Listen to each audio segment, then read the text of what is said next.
laid off half the staff whose jobs at the Department of Education it was to respond to these complaints. Students, including disabled kids, survivors of campus sexual assault, and other forms of discrimination, are now basically in a situation where their complaints are being warehoused. So for over 50 years, the National Women's Law Center has been fighting for equality and will continue to fight until every girl has the same chance to play as everyone else. And as an expert on women's rights in sports and in society, I want to be clear here. Transgender women do not pose a threat to women's sports. Transgender women belong in sports. And I'm here because I care about all women and girls in sport. And I know that bullying trans kids and creating panic about the existence of trans people will not make us safer. It won't solve any of the problems that I named about inequity in sports. And the fixation on harming trans kids, it will not fix the problems of the American people. Because at the National Women's Law Center, we hear from people every day about the real problems that they are facing. They're concerned about reproductive freedom. They're struggling to put food on the table. They're agonizing about how to care for aging loved ones. Hardworking folks around the country, from Texas to Georgia to Tennessee to California, we hear from folks who are worried that there is a budget in this Congress that would demolish programs like SNAP, Head Start, Medicaid, and generally make their lives harder.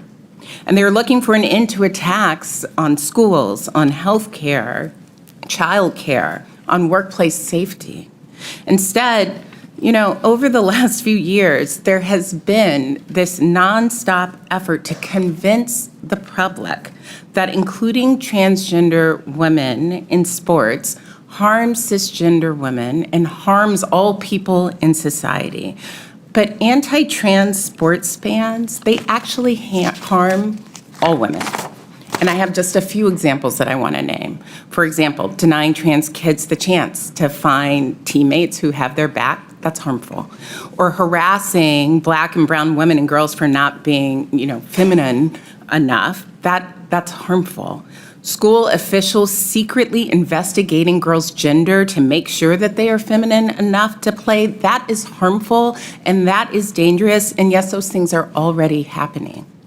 For example, after Utah passed a trans sports ban, a state school board member posted a picture of a high school student athlete on social media, suggesting that she was transgender. She was not.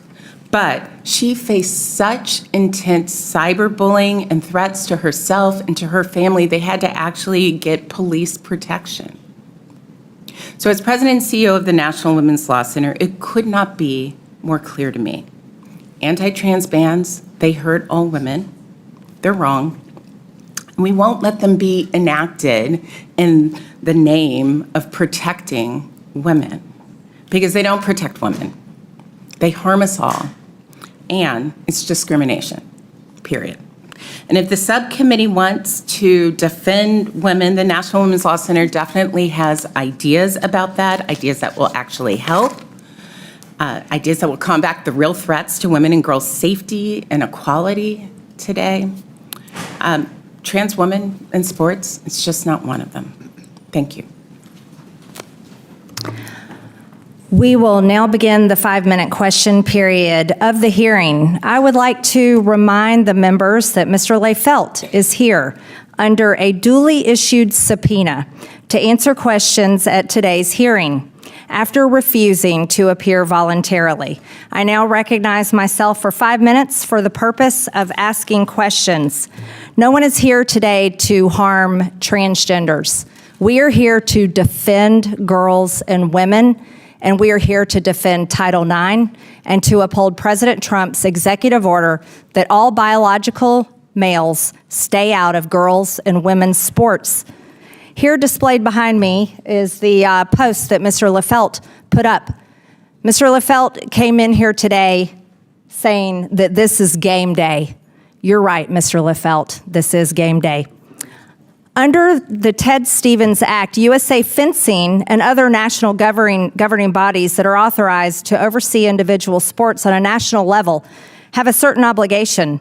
One such duty is to provide support and encouragement for participation by women, where separate programs for male and female athletes are conducted on a national basis. Another statutory duty is to promote a safe environment in sports that is free from abuse of any amateur athlete, including emotional, physical, and sexual abuse. Mr. Lefelt, as the board chair of USA Fencing, surely you are aware of these legal requirements. That means you believe that forcing a woman to compete against a biological man promotes a safe environment that is free from emotional abuse. Is that correct? One moment, a point of order, please, You're Madam Chair. not. Madam okay, Chair, I have a point of order. The document that you have up behind you is a misrepresentation of the actual post. It appears that you're trying to misrepresent a witness here who you use subpoena powers against. This is not, Ms. Stansbury. Ms. Stansbury, this is not a point of order. This is the actual picture. Ms. Stansbury, that she has you're not clipped and recognized. put Ms. on the Stansbury, board you're not behind me. recognized. Ms. Stansbury, you are not recognized. Madam Chairwoman. You are not. This is not a point of order, Ms. Stansbury. This is not a point of order. You are misrepresenting what this committee does. You are misrepresenting the witnesses. You are misrepresenting policy. You are misrepresenting. Ms. Stansbury, you're not recognized. You're not recognized. That's not a point of order. You're abusing the rules of this committee. This is the post of Mr. Lefelt that he posted himself on his own social media. And that's exactly why we have it displayed here today, because Mr. Lefelt believes that he can take away the opportunities for women to compete in USA Fencing, and he thinks this is game day to defend biological men. Now, we're going to return to my time as chair of this committee. Ms. Turner, refusing to compete against a man cost you a 12-month probation. Did you feel you were in a safe environment, free from abuse, when you were told you must compete against a man in an all-out competition? No. No, that wasn't free from emotional abuse. Ms. McNabb, when a biological man spiked a ball into your head, were you free from physical or emotional abuse? I was not. Ms. McNabb, did you feel you were placed in a safe environment when you faced a biological male in a girls' volleyball game? No, I did not feel safe. Ms. Turner, were you safe when you were forced to go up against a biological male in your sport? No, I was not. Mr. Lefelt, do you think your perception of what constitutes a safe environment for women is more valid than that of a woman testifying here today? Congresswoman, thank you for your question. There was a study that was published in 2010 regarding the safety of sports in the Olympic movement. There were 51 sports that were assessed as part of that study. That's a yes or no question, Mr. Lefelt. Do you is that your perception? You're sitting next to a young woman who received a brain injury from a biological male. Is it safe to compete against biological males? Yes or no, Mr. Lefelt? What happened to Miss? Yes or no? What happened to Miss McNabb? I'll take that as a no. Mr. Lefelt, do you think forcing a woman to change in front of a man in a locker room is abusive? Yes or no? Congresswoman, I'm not sure I Do follow you the want your question. daughter to change in front of biological men in locker rooms? Yes or no? My daughter isn't really something that should be part of this hearing, I'm gonna. respectfully. If you're not a quick no on that, we're going to take that as a no. We're going to switch gears to USA Fencing site selection policy. You're the chair of USA Fencing. You should be familiar. Mr. Lefelt, what does abortion have to do with fencing? Congresswoman, that policy was passed before I got on the board. However, when You're the chair of the board now. What does abortion have to do with fencing, Mr. Lefelt? I'm on the board, you're correct, and I offered an amendment to that policy back in December, Congresswoman, that allowed for more flexibility at the What, city to level. get an abortion while you're at fencing competitions? I don't And it think also so. allowed for better convenience. So we enhanced the policy More under my convenience to leadership on the Planned board. Parenthood centers. Mr. Lefelt, why does USA Fencing states abortion policies and LGBTQ policies in its site selection process to determine where tournaments are held? That's part of your site selection process. is abortion availability and states and cities that are friendly to LGBTQ policies. How is that part of USA Fencing? Congresswoman, we try to have tournaments in sites that are safe for all of our members, period. So you don't think red states are safe for fencing athletes? Red states are absolutely safe, and we regularly host tournaments there, including Texas, Ohio, Missouri. No, your site selection policies are based on abortion availability and LGBTQ availability, not on fencing, not on your sport. Now let's go a little bit further with this. Madam Chairwoman, your time has expired. You're not recognized, Ms. Crockett. Mr. Liefeld, you wrote a blog post where you said that one day your daughter Madam might Chair, on a point of compete- order. This is my time, and I'm the chair of the committee. No, that was your time. Your time is over, and now we're asking, are we? The chair has discretion to assign time. I've lost and you know it, time. sir. I have lost As long as time. we have that understanding, that's fine. I've lost time. I yield 2.5 minutes to the chair lady. Mr. Liefeld, you wrote a blog post where you said that one day your daughter might compete against a transgender woman, a biological man. You said that if she did, you might win or she might lose. But whatever the result, you hope she doesn't care about the outcome, because the important thing is that both she and her opponent enjoy the match. That's what you wrote in your little trans manifesto. But you came here today to win. And you came here today to defeat women in their own sport. So as you stand here before this committee today, you are a man that would tell your daughter to lose and enjoy it to a biological man. My time has expired, and with that, I recognize Ms. Stansbury to defend all the trans. Point of order. Out of curiosity, is the chairwoman allowed to editorialize before every speaker on the Democratic side speaks, or is that part of her time, which we know that she went over? It's not a point of order. You're taking Ms. Stansbury's time. I know you're trying to be chair of oversight, but Ms. Stansbury is the ranking member. Chair would be better on this side. I do agree with that. It's Ms. Stansbury's time. Thank you, Madam Chair. As you can see, this is a hearing full of performance artists, not legislators. To our witnesses and guests, I do appreciate you coming today, but this is not the venue for this conversation, and our colleagues know that across the aisle. That is part of why the distraction of the gaveling and the yelling and the performance art is happening here today, because this is not an oversight hearing. This is not what the jurisdiction of the Oversight Committee is. And the chairman and the chairwoman both know that. And they both know that a little over 100 days ago, when Republicans were clamoring to show Donald Trump and Elon Musk that they were going to carry their water here in Congress, they created this subcommittee to do Elon Musk's bidding.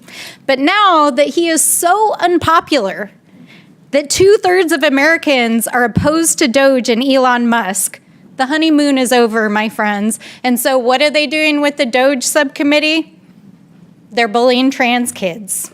They're talking about things that have absolutely nothing to do with government oversight or efficiency or the economy or the reality that Donald Trump is tanking the economy and the reality that Americans are pissed as hell and are marching in the streets. And they're turning the Doge subcommittee into, apparently now, a fencing oversight committee. Welcome. We're not even going to call it the Doge subcommittee anymore. This is called the Fencing Oversight Committee. Welcome to the Fencing Oversight Committee.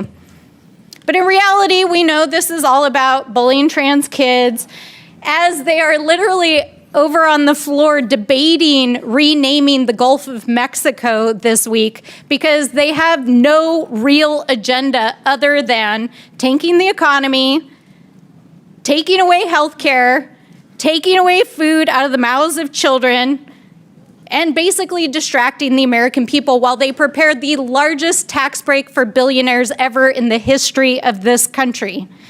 But it's not enough to just obsessively talk and think about trans people, which obviously are living rent-free in their minds. Donald Trump has put into place over a dozen executive orders and actions bullying trans people. Here, this committee is trying to take their own punch. They're trying to keep trans people from using bathrooms inside the Capitol. I mean, all of this is part of their regular playbook. Do really bad, evil things, and then distract the American people by doing ridiculous things in public spaces like this. So I am very grateful to Ms. Goss-Graves for being here to break through the noise, to talk about real issues that are affecting our communities, because among the things that affect women, girls, all people are the cuts to healthcare, the cuts to education, the cuts to vital programs that our people depend on. But what I think is so important is to highlight the ways in which using public spaces like this to bully trans people creates a lack of safety for the LGBTQ plus community. And so, Ms. Goss-Graves, can you talk about how exactly what's happening here today normalizes hate and how that translates into violence and hate against the LGBTQ plus community? You know, this is exactly my deep worry. Over the last couple of years, we have seen in states around the country and now in this body and from the president using government to attack some of our most vulnerable people. And the hateful rhetoric translates to violence. It's trans young people who are experiencing violence in school. And it also means that we have seen an increase in incidents of suicide. So when I think about young people today who may be tuning in, I want to reaffirm that their existence is okay and that they are supported. But I also want to say very, very clearly, even though people have been spun up in this frenzy that all the problems in the world are apparently now caused by trans folks existing, that is simply not true. Mm-hmm. And if we have a very serious and concerted effort to address rising costs, to address access to health care, to address the experiences that people are having in this country who are begging for help, this body actually could be doing that. In an oversight way, even, it would be especially important to hear this body do that so that we could have a conversation around what has the impact been for people in this country, for women and girls, because of DOJ. Those are the things I hear about all the time.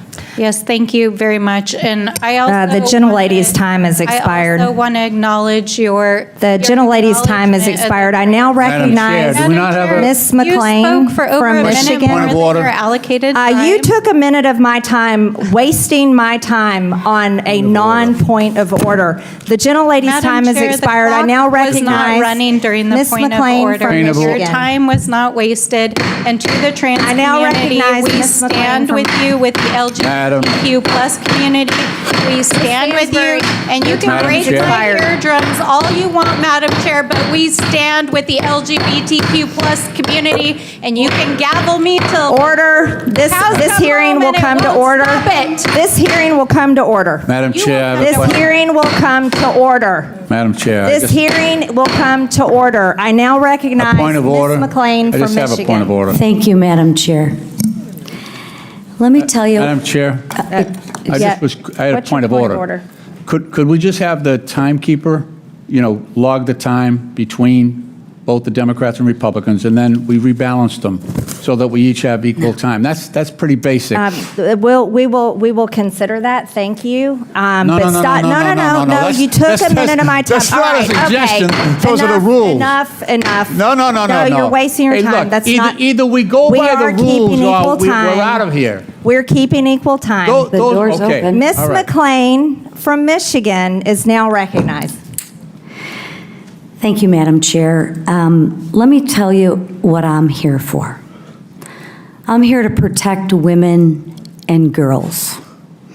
And for all of you young women and girls watching today, I hear you.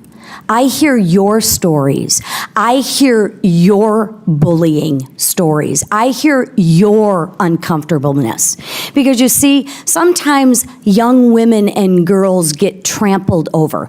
But let me tell you what I'm here for.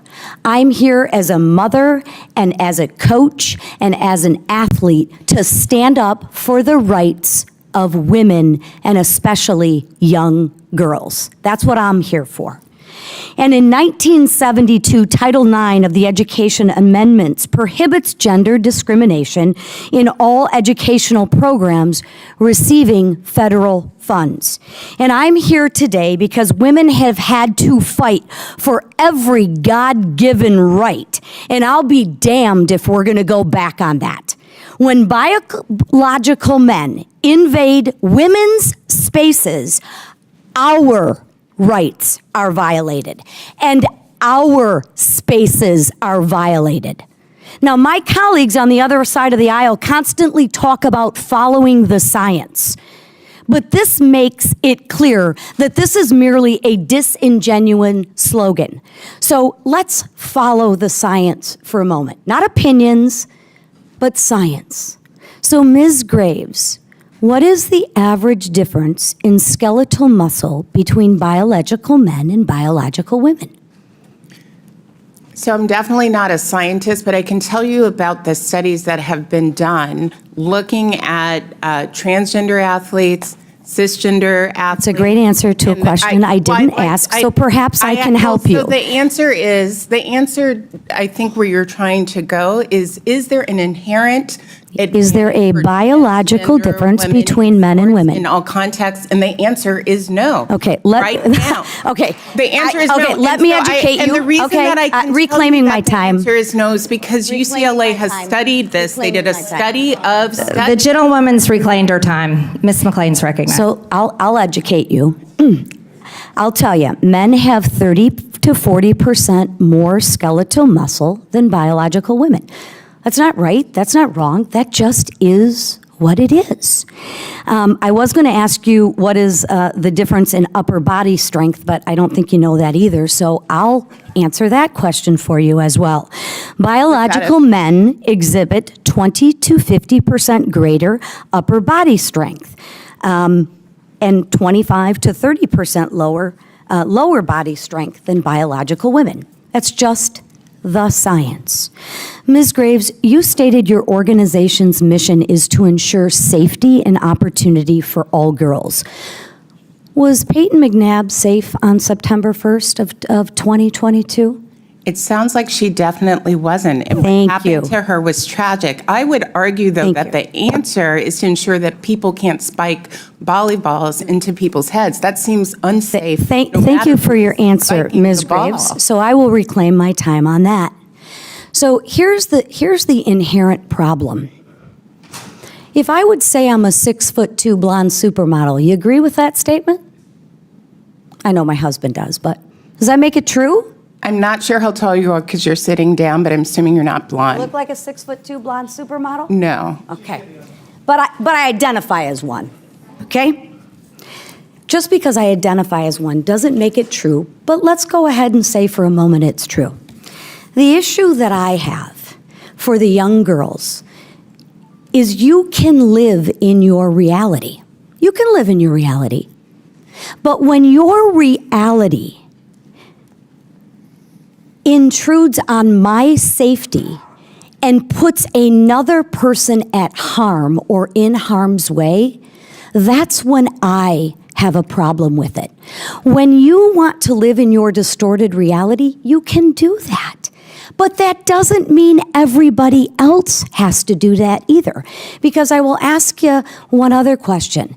Can a 43-year-old man identify as a 13-year-old boy? Ms. Graves? Can a 43-year-old man live in his reality of identifying as a 13-year-old boy? So this question makes me understand that you... No, this question is a question that you need to answer that you refuse. If we're going to be who we want to be, can a 43-year-old man identify as a 13-year-old boy? The witness can answer, but the gentlelady's time's expired. So here's the thing. It is absolutely... It's a yes or no. So I'm hoping that some people are watching, and so that's why I'm trying to provide some. There's the gentlelady's time's expired. This is a yes or no question. Okay. I would have loved to give a fuller answer. Here is my answer to you. The answer is no, that an adult can't be a child. Why they identify as one? Okay. Thank you very much. Thank you for answering the question. The gentlelady's time's expired. I now recognize the witness will suspend. I now recognize Ms. Norton from Washington, D.C. for 5 minutes. This newly formed subcommittee has been nothing but a sham so far, this Congress. But this hearing takes this subcommittee to a new low, one of hate and bigotry. I have spent my life fighting for civil and human rights of all Americans. I did so in the civil rights and women's rights movements, as a lawyer, as chair of the New York City Commission on Human Rights, and as chair of the United States Equal Employment Opportunity Commission. And I do so now as the only member of Congress representing the more than 700,000 residents of the District of Columbia who are denied voting representation in Congress and full self-government despite paying full federal taxes. I am disgusted this subcommittee would use its power to target transgender people. But since this subcommittee is intent on talking about safety, let us talk about it. Ms. Goss-Graves, last year, the Center for American Progress found that nearly half of transgender adults experience discrimination in public spaces. What kind of discrimination do transgender people face? So transgender people face a wide amount of discrimination. They have trouble getting hired. They're more likely to experience harassment at work, in school, in other settings. They experience violence. Disproportionately, transgender women experience violence. So the types and forms of discrimination that the Equal Employment Opportunity Commission used to track thoroughly is vast and could and should be the subject again of this committee. The committee could look at the wide range of discrimination that transgender individuals are experiencing at work and what is happening now at the EEOC now that it is not treating that type of discrimination in the same way that it used to. Please discuss the violence transgender people face.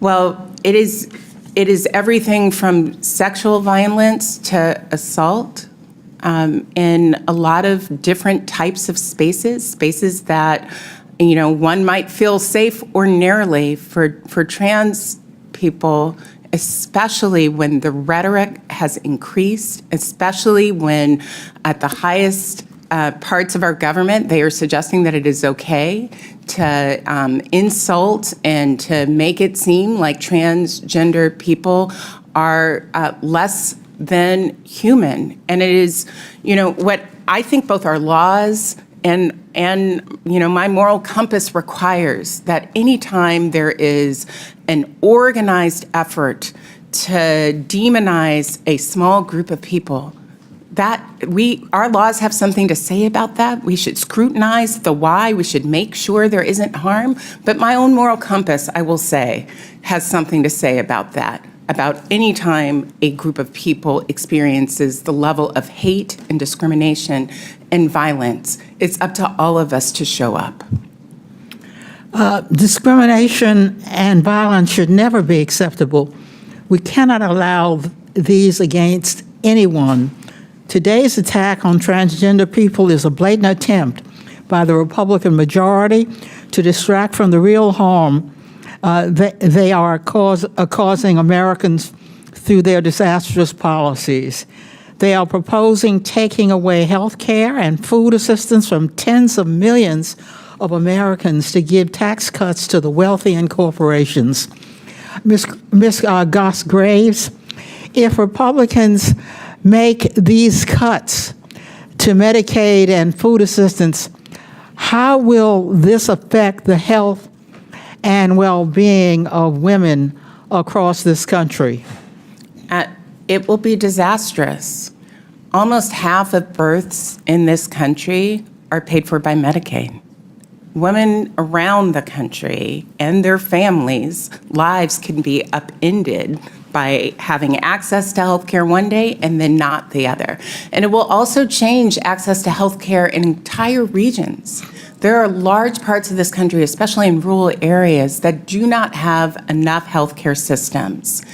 And if Medicaid is gutted, that will only make for more healthcare deserts. And the last thing that I just want to say about this is that Medicaid is sort of the backbone of long-term care.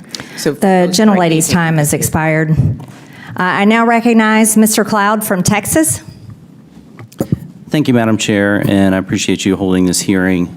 And I especially want to thank Ms. Turner, Ms. McNabb for being here and telling your stories, not only coming before Congress and talking to us, which is bold and heroic in its own right, but taking the stand that you've taken, and for Ms. McNabb for continuing to tell your story.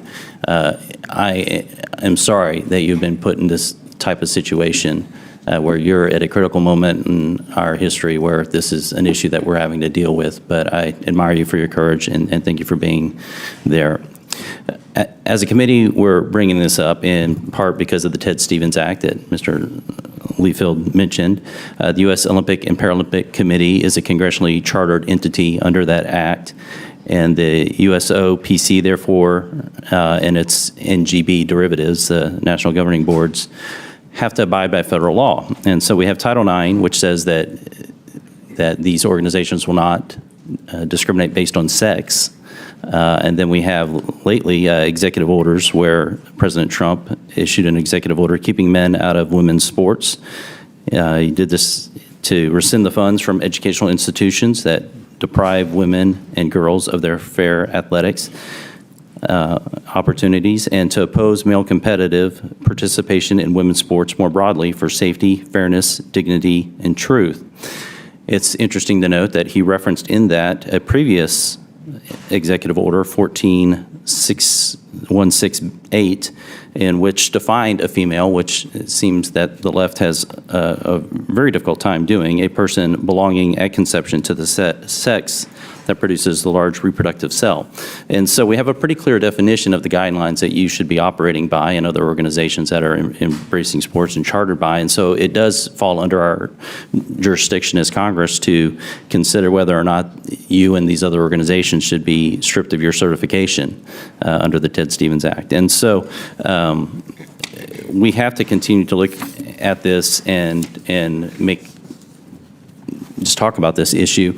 A recent UN report that the chairwoman mentioned notes that as of March 2024, over 600 female athletes in more than 400 competitions had lost 890 medals, 29 different sports, to males, explicitly concluding that males have certain performance advantages in sports, which Ms. Graves seems to not agree with.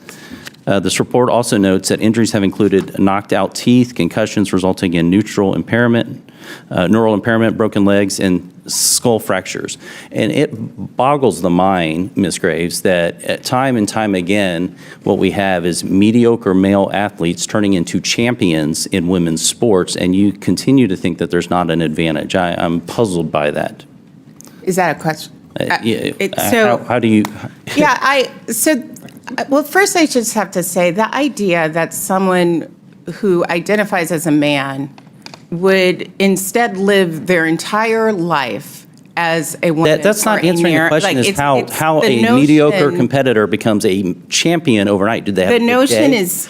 I'll move on. Sort of absurd.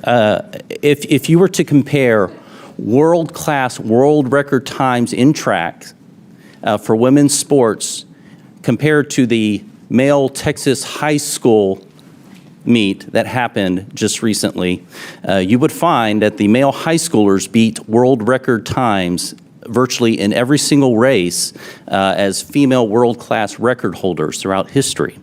As someone who ran track in the past, I wonder if I can retroactively identify and be recertified as a world-class world champion as opposed to the mediocre track person that I was. Because that's not how the rules work. And I think that's part of what I've been trying to explain here. I wanted to ask you something, Ms. Leifeld, because the press release from U.S. Fencing talked about how you came up with your site selection criteria, which the chairwoman talked to, but I wanted to dig into it a little bit because it says your source for analysis was primarily the equality maps, the Movement Advance project.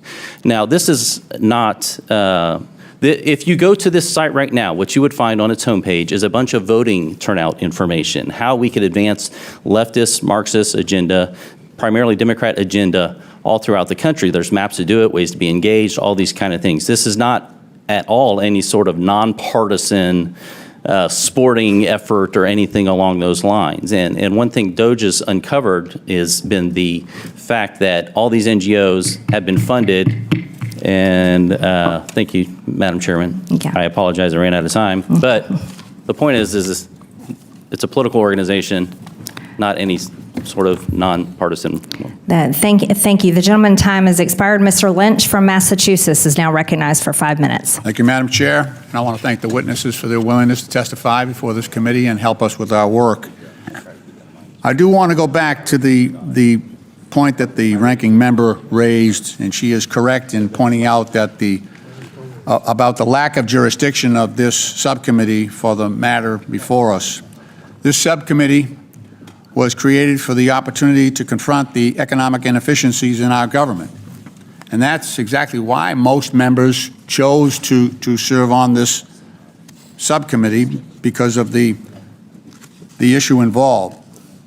So this subcommittee could be focusing on the layoffs that President Trump has executed, over 200,000 firings of federal employees from the EPA, employees from the Social Security Administration, employees from the Nuclear Security Agency, employees from the FAA, including air traffic controllers.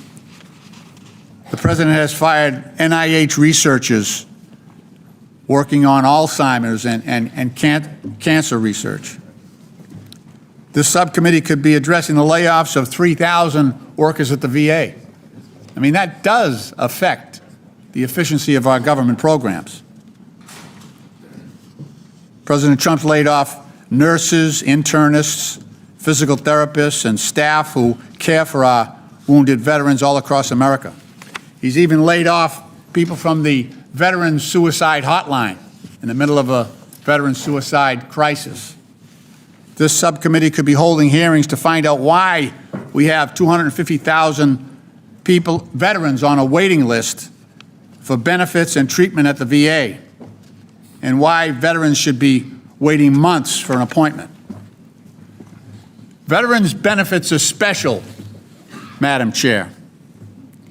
They're special obligations of our country because those veterans' benefits are obligations that exist because of courageous service previously rendered by our veterans. Every eligible veteran laying in a VA hospital bed all across this country has honorably served. By definition, to be eligible for that care, they have honorably served in uniform on behalf of this country, on behalf of us all. And from Democrat to Republican administration, we have always maintained that veterans' benefits must be rendered. We must keep our promise until now, until this administration, until now. We've also been hearing from farmers who are dealing with Trump's tariffs all across America. We could be addressing the impacts of the Trump tariffs on all of our states. If those tariffs are impacting the export market for cranberries in Massachusetts, I can only imagine what's going on in Iowa and Georgia and Kansas and Illinois and Indiana. The great state of Georgia with $83.6 billion in agricultural production last year and 325,000 agricultural-related jobs. That dwarfs what we have going on in Massachusetts, and I hear plenty from our farmers and our bog operators. Madam Chair, since President Trump launched tariffs against 140 countries at the same time, and then they retaliated against us on our farmers,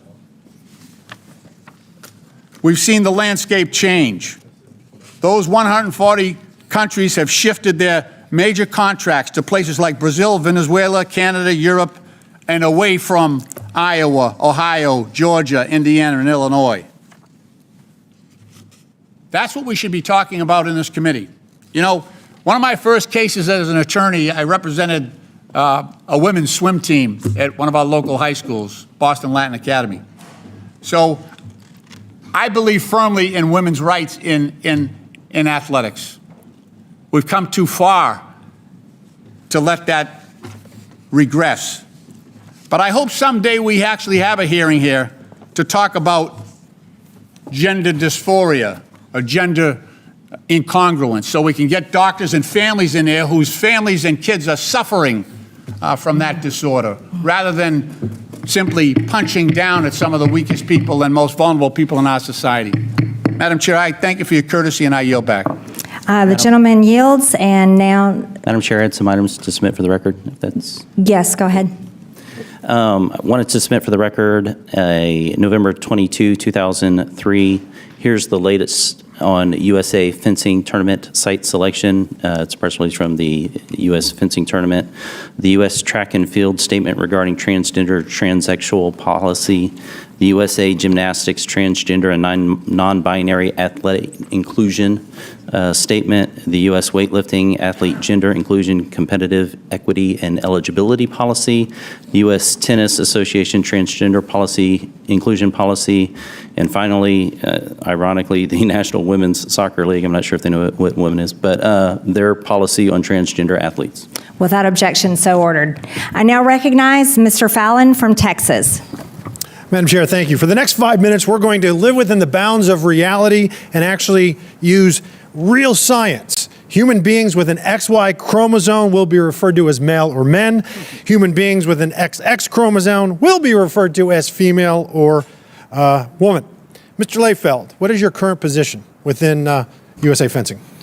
I'm the chair of the board of the directors, sir. Okay, and in that role, is it fair to say that you celebrate transparency and promote fairness? I would certainly hope so, sir. All right, great. Congress has oversight over USA Fencing. Are you here today to testify of your own volition? I'm here to testify on behalf of USA Of Fencing. your own volition. Did you come voluntarily? No, sir. I was You subpoenaed. did not. You had to be subpoenaed. Is that correct? Yes, sir. I have to give you an F on that count right here for transparency. Let's go. Did you recently change your social media profile from public to private? I did, sir. Okay. Was that before or after you got wind that you might end up being here today? That was around the time that I was receiving death threats and anti-Semitic messages from a Also number of happened to people, be sir. right after you found out that you might be here, correct? I can't recall, sir, You're under specifically oath? when I went yes, private. Yes, that is April 14th, and you did it after. So I'm going to give you another F, 2 counts for transparency. Let's talk about fairness, because you said you wanted to be fair. There are 2 competitive classes in USA Fencing, yes? 2 divisions, men and women? That's correct, sir. Why is that? There's also a mixed event, I should add. Mixed event is a plurality of our events. But you have, but to be specific, because we have limited time, you have a male division and a female division. Is that correct? We also have a mixed Do division, you have sir. a male division and a female division? Yes? We have a male You do. division, Okay, we have a thank you. female division. We also So, have mixed events, which represent a plurality Do you of our allow events. men to compete against women? In mixed events, sir. Okay, but not again. There is a distinct class for just women. Yes? Yes, there is a Thank you, women's event. thank you. Yes, We're sir. getting somewhere. Now, that is because I think you would agree that in general, maybe not because Ms. Graves doesn't, that men inherently have some physical attributes that give them an advantage. Would you agree with that? I would agree to an extent, sir. Okay, so There's let's some go. studies Let's talk within, about. No, within I have to fencing reclaim my that- time, Madam Chair. Yeah. I'm going to reclaim my time because, for instance, Okay. there is increased muscle mass, generally speaking, with men, which makes them faster and stronger. They're better adapted with cardiorespiratory capacity, lungs, helps with endurance. Men are generally taller, have stronger bones, and they have different skeletal structures. You got to know this. The pelvis in men are more narrow, and the small Q angle that attaches the hip to the knee joint. That's important because the more narrow that Q angle is, the more force than you can project. Now, that's only important in sports that require standing, squatting, kicking, or pedaling. And then you also have a sex difference in the angle of the humerus and the ulna at the elbow. And the more narrow and the smaller that angle is, that projects more force upon extension in only sports that involve throwing, thrusting like in fencing, hitting a bat, racket, or stick. So, like, for instance, what my colleague said, Will Thomas was 462nd best male swimmer for 3 years. And then he was winning events when he competed with women. Female gold medalists in the 100, 400, and 800 would not even qualify to compete for the gold in the men's division. Marathon, the best marathon female would be 90th against the men. Best triathlete female would be 50th against men. And Major League Baseball has had exactly 0 women play on an opening day roster. NFL, NHL, NBA, again, 0. So let me ask you this question. I'm very curious to hear your answer. Yes, sir. Would you do you think it's fair for a man that identifies as a man to directly compete against a woman? In a mixed event, sir. Okay. So you think that's fine? A man can compete against a woman in the women's division? In the women's division, sir, they must go through 1 year. Right. So hormone what I'm saying, so replacement a man that's identifying as a man cannot. You're not cool with them fencing against women.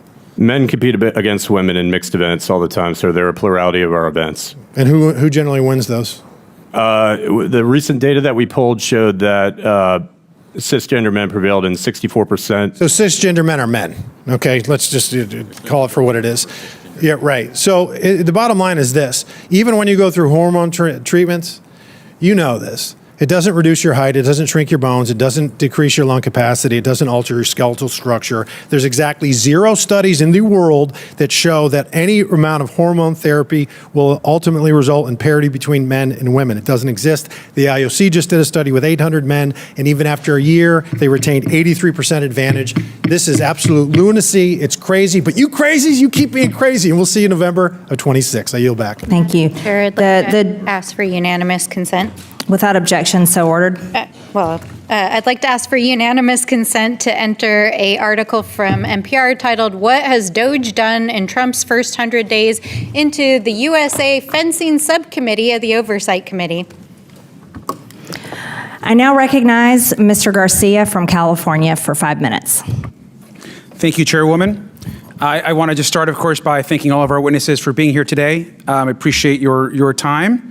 I've said from the beginning and from our first DOGE subcommittee meeting that we've really not talked about government efficiency or any real serious legislative work. But even I am surprised that this subcommittee is now apparently in charge of policing women's sports. Now, this is nothing to do with our committee's jurisdiction, as said earlier, and nothing to do with helping the American people.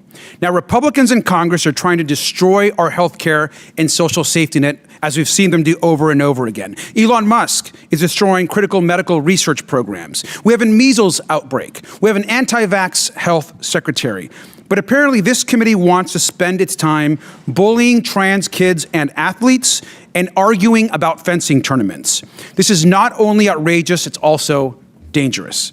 Now, this committee is supposed to be about saving taxpayer dollars. And let's be really clear. Mr. Layfeld, USA Fencing doesn't receive large taxpayer-funded grants and doesn't really receive federal funding. Is that correct? Sir, we do not receive a penny in federal funding. So you do not receive a penny of federal funding, and we're spending our time in the Government Efficiency Committee debating a fencing tournament and your association, that of you which receive no federal dollars. Let's be clear. All kids and people deserve to be able to participate in sports.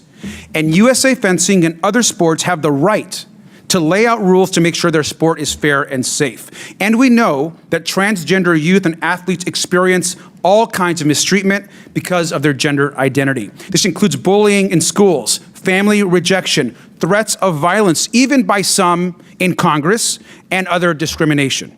Now, sports participation can actually help overcome some of this vulnerability.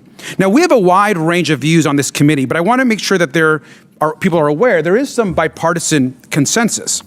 Here's a quote from one of my Republican colleagues who's actually on this committee today, which I want to read. I find it encouraging. It says, "I strongly support LGBTQ rights and equality. No one should be discriminated against. I have friends and family that identify as LGBTQ. Understanding how they feel and how they've been treated is important. Having been around gay, lesbian, and transgender people has informed my opinion over my lifetime."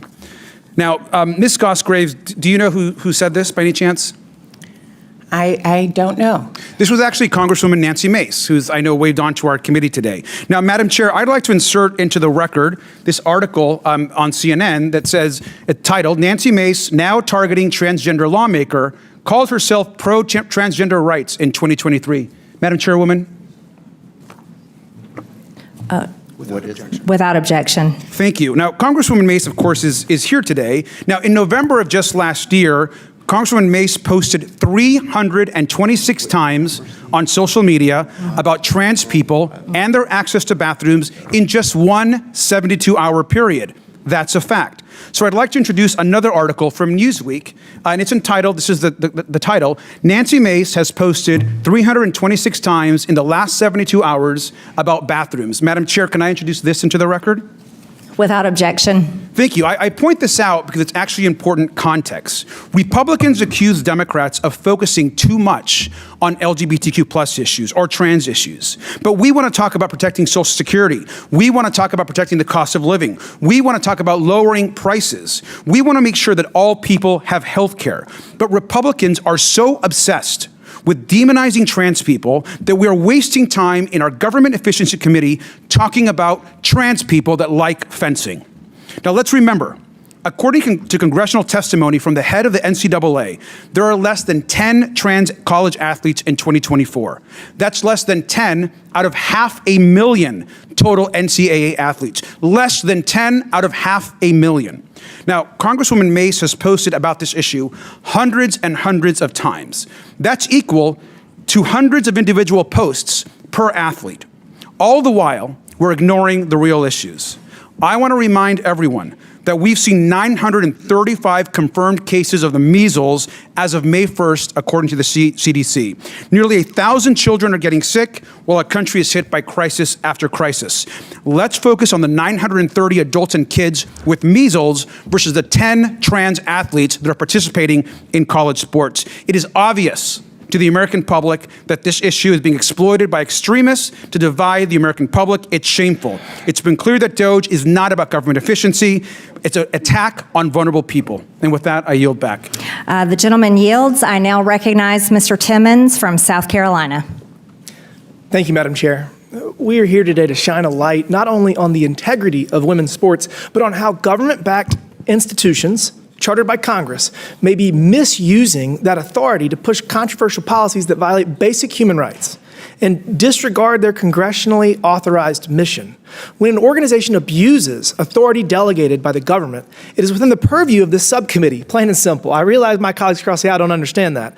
USA Fencing is a national governing body for the sport of fencing in the United States, officially recognized under the Ted Stevens Olympic and Amateur Sports Act. That designation is not just ceremonial. It is a chartered monopoly backed by federal law and accompanied by special privileges and funding access. That status comes with an expectation that NGBs serve all athletes equitably, promote excellence, and adhere to national interests, not ideological crusades. Yet recent events raise serious questions about whether USA Fencing has abandoned its mandate, is wasting resources, undermining athletes, and jeopardizing the integrity of women's sports, all while flying under the flag of a federal endorsement. We've heard USA Fencing speak about inclusion, but what about transparency and fairness, especially toward female athletes like Stephanie? We are having this hearing for women's rights, and we know the difference between a man and a woman. That's why we are here. Stephanie Turner and Peyton McNabb's rights have been violated. What's worse is they have been violated by an entity operating under the color of federal law, an organization that bears the name of our great country as bestowed by Congress in 1978. And I can assure you that in 1978, the members that voted for this law would be horrified. They would be horrified that we have to have this hearing. Mr. Leifeld, you said earlier that the Ted Stevens Act prohibited you from discriminating against biological men that identify as women. What are you referencing? Congressman, I may have misspoke. I don't recall saying that. Could you remind me specifically what my words were in that scenario, Specifically sir? said that the statute, that you were statutorily prohibited from telling transgender men that they are not allowed to participate in women's competitions. Sir, I believe what I was referring to was a statute within the Ted Stevens Amateur Sports Act, which prevents any NGB from being more restrictive than their international federation. We have consulted with very competent legal counsel. Are you familiar with the executive order signed by President Trump right here? Yes, sir. Okay, so Madam Chair, I'd like to submit this for the record. Without objection. So a couple things. One, this executive order prohibits all entities that receive federal funds, which I know you do not, of allowing transgender men to compete in women's sports. So that's basically your entire pipeline. Your main purpose is to be competitive, is to figure out who we're going to send to the Olympics, or one of your main purposes. Is that fair? That's correct, sir. Okay, so you have women that are participating in high school and in college, and they're never going to compete against transgender men because that's federally prohibited. And by the way, this executive order also says that the Secretary of State shall use all appropriate and available measures to see that the International Olympic Committee amends the standard governing. We're going to fix this, and you're lagging behind us fixing it. And what's going to happen is we're going to amend the Ted Stevens Act to literally, you're going to lose your federal charter. And I appreciate that you did adopt a contingent policy, but why do we have to do this? You're really creating a problem where no problem should actually exist. And if all this isn't enough, I'm going to just highlight something you had on your website. I mean, this is just pretty insane. What statutory or moral authority is granted to USA Fencing in its charter to determine who in our society is oppressed? Congressman, forgive me, I can't. Hey, this is on your website. But if I could go back to something you were saying before, sir, about changing the law and what you were talking about with the executive order. Correct, sure. All right, thank you, sir. We will be prepared to pivot as soon as the Ted Stevens Amateur Sports Act changes. You might get the FIE, the IOC. I mean, I have a feeling that we're going to write the statute in a way that if this is a problem when the statute becomes law, we're probably going to have some additional clauses in there that removes rights and abilities. But look, you do you. And we will follow the law, sir. The law is going to be punitive. I can assure you of that. We're not going to let this stand, and it's going to get fixed. And anyways, I want to go back to this. So you say on your website that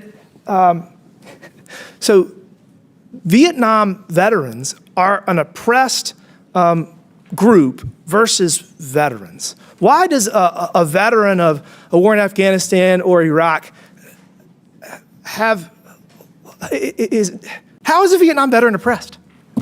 Sir, I've actually never seen this, but I want to be clear. We have an appreciation for all of our veterans. We have many who have one individual who served our country admirably, was disabled by an IED in Iraq, and we very, very much You need to delete this off your website. all of our veterans, sir. Thank you. Madam Chairwoman, I'd like to ask for unanimous consent to enter something into the record. Without objection. Madam Chairwoman, I'd like to enter an article from USA Today entitled "Millions of People Would Lose Their Coverage Under Trump-Backed GOP Plan to Cut Medicaid." This is the CBO score that came out today. We want to talk about Without objection. Horrifying. Without objection, How about the so ordered. millions of Americans that'll lose. We're not reading the article without objection, so ordered, just the title. I now recognize Mr. Kassar from Texas. Madam Chairwoman, I want to start off by acknowledging that this morning, the Nonpartisan Congressional Budget Office announced that more than 5 million Americans can lose their health care because of the Medicaid cuts being pushed by Republican members of Congress. So, of course, Republicans on the Government Efficiency Committee are holding an emergency hearing on semi-pro fencing. Not fences like the kind that goes around a building, but like the sport with the swords. And I've knocked on thousands of doors and talked to thousands of Republican, Independent, and Democratic voters in my career. And not a single time has someone flung open their door and said, "Thank God you're here, Congressman. I want to ask you about transgender people fencing." It's just never happened. I've never even met a fencer before. I've just seen it on The Parent Trap. I'm sure it's a great sport, but what the hell are we doing here? Seriously, we're here because Chairwoman Marjorie Taylor Greene thinks that if she picks on vulnerable people, like trans folks, she can avoid having a discussion about the allegations of insider trading against her. She thinks that she can distract from the fact that Trump and MAGA Republicans are raising your costs every single day, suppressing your wages every single day, stealing your taxpayer dollars every single day, and threatening your health care. That's the reason we're at this crazy hearing today. Here we are in a subcommittee supposedly about government efficiency, spending hours upon hours trashing trans people and talking about trans folks in sports. There's more members on this committee than there are trans people in all of college sports. Of the 500,000 student athletes in America, about 10 of them are trans. Not 10,000, 10. In Olympics, there are even fewer. So in my opinion, sports leagues will do a much better job than politicians up here on this committee coming up with fair and thoughtful ways of handling who does and who does not qualify for which sports. But I think that instead of picking on LGBT people, politicians in this country should be singularly focused on improving the economy for every single working American. That's my crazy idea. Ms. Goss-Graves, Republicans have called an emergency hearing on trans athletes in the sport of fencing today.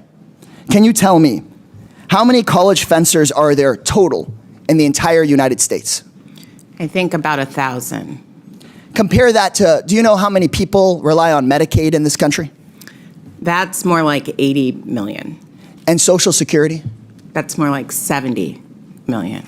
So 80 million people rely on Medicaid, 70 million people on Social Security. We're talking about 1,000 college fencers, period. How many hearings do you think this committee has held on Elon Musk pushing Social Security to the brink of collapse? Oh my God. I don't think any. 0 hearings.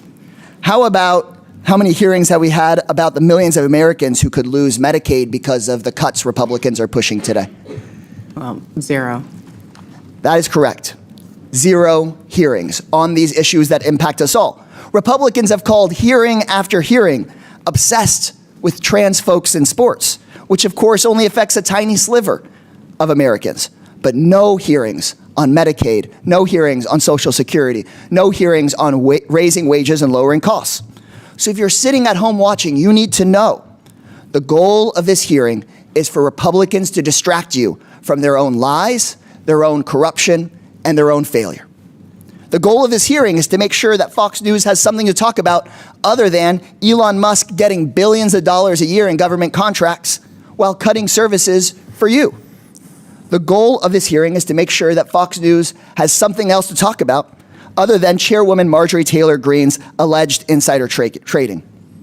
It's a sick reality right now in American politics that right-wing Republican officials think that picking on trans people is how they'll earn more votes and raise more money.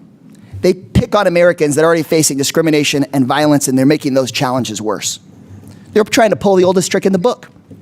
Next time you go vote, ask yourself if these second-rate schoolyard bullies are looking out for you or if they're scammers just like the man that holds their leash.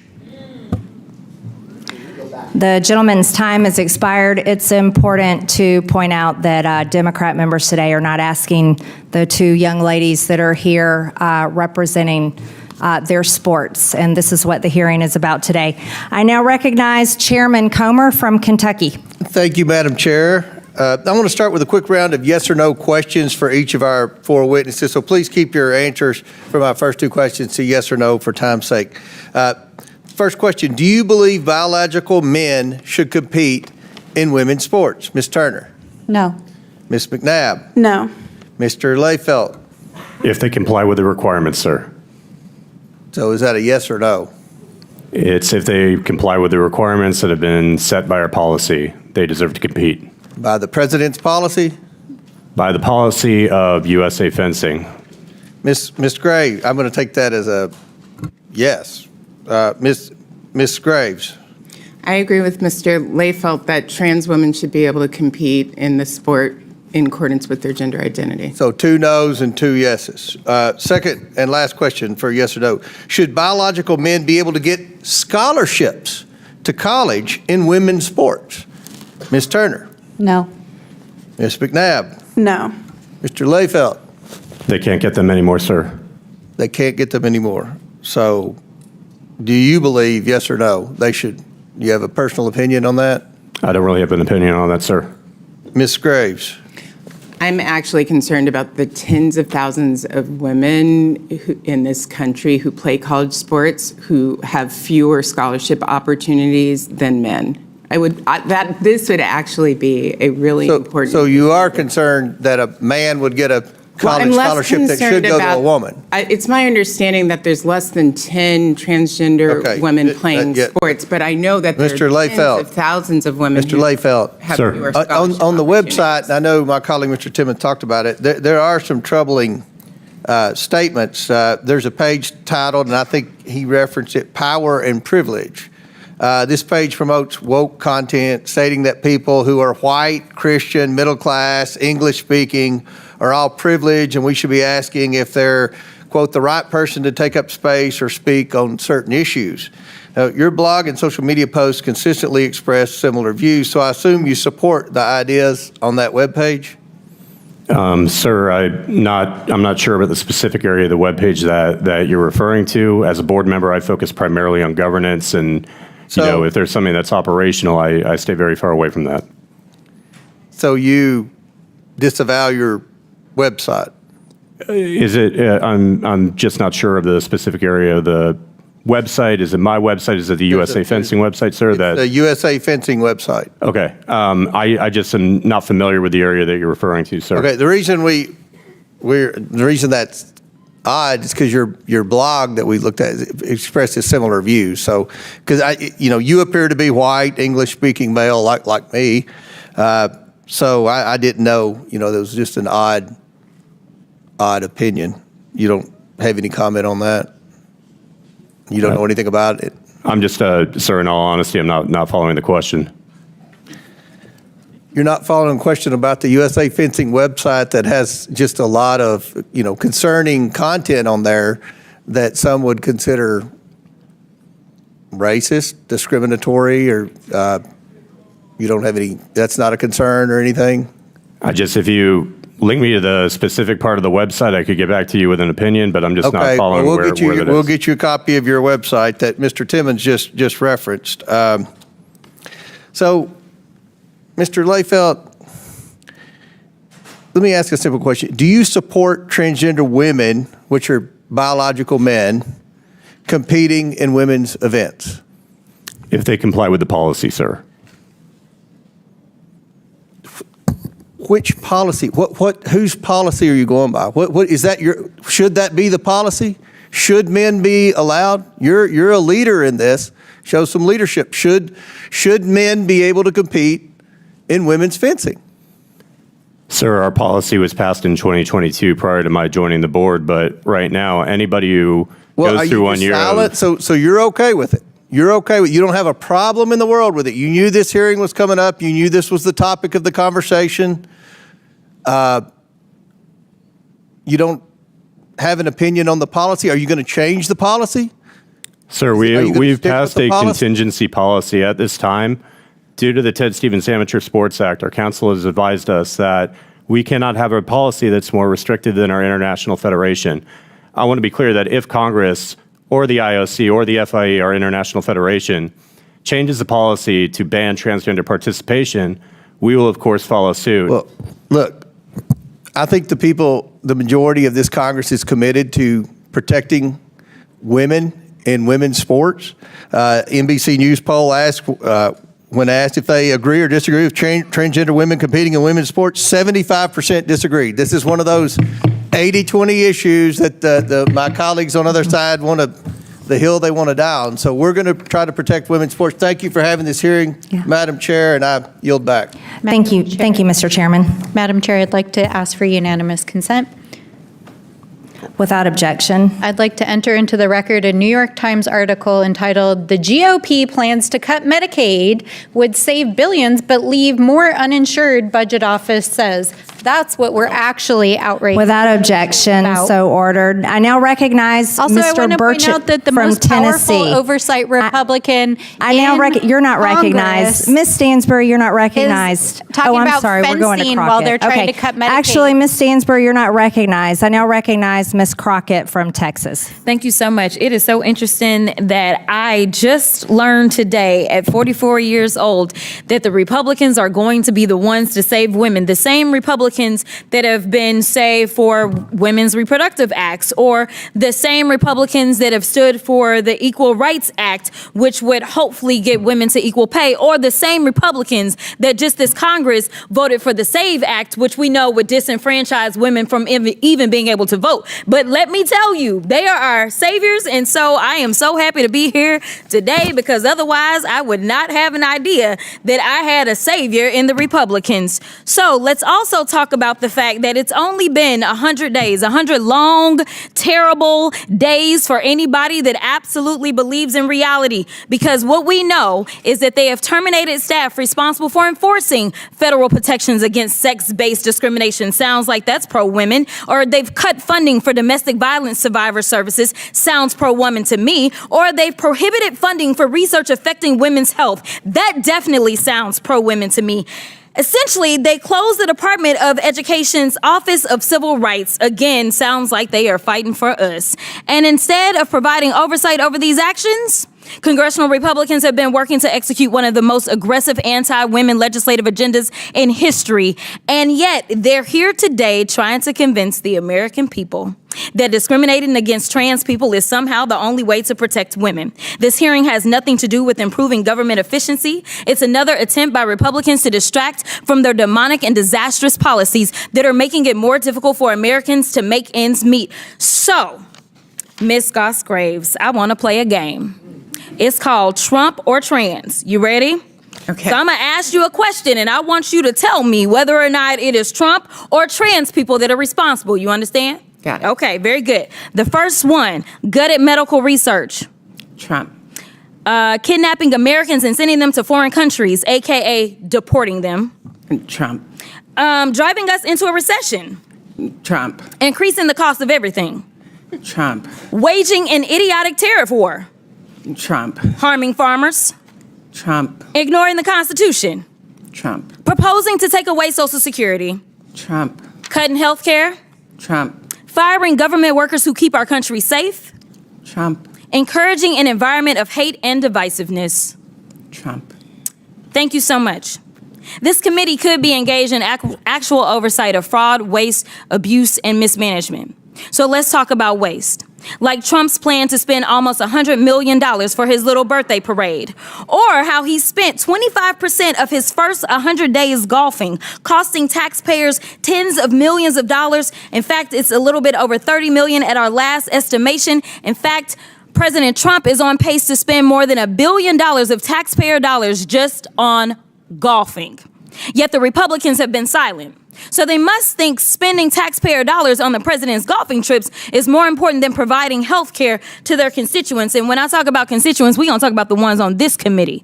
So if we look at Texas 26, 39,000 children look to potentially lose their Medicaid with the cuts that they are about to vote on for reconciliation. 88,000 in Georgia 3, 68,000 in Missouri 7, 79,000 in Tennessee 2, 86,000 in South Carolina 4, 50,000 in Texas 04, 85,000 in Texas 27, and in Georgia 14, 111,000. And if you add that up just on this committee, we have 606,000 kids that are relying on us to do right by them. And instead, we playing these crazy games because we worried about 10 trans folk that are in sports right now in college.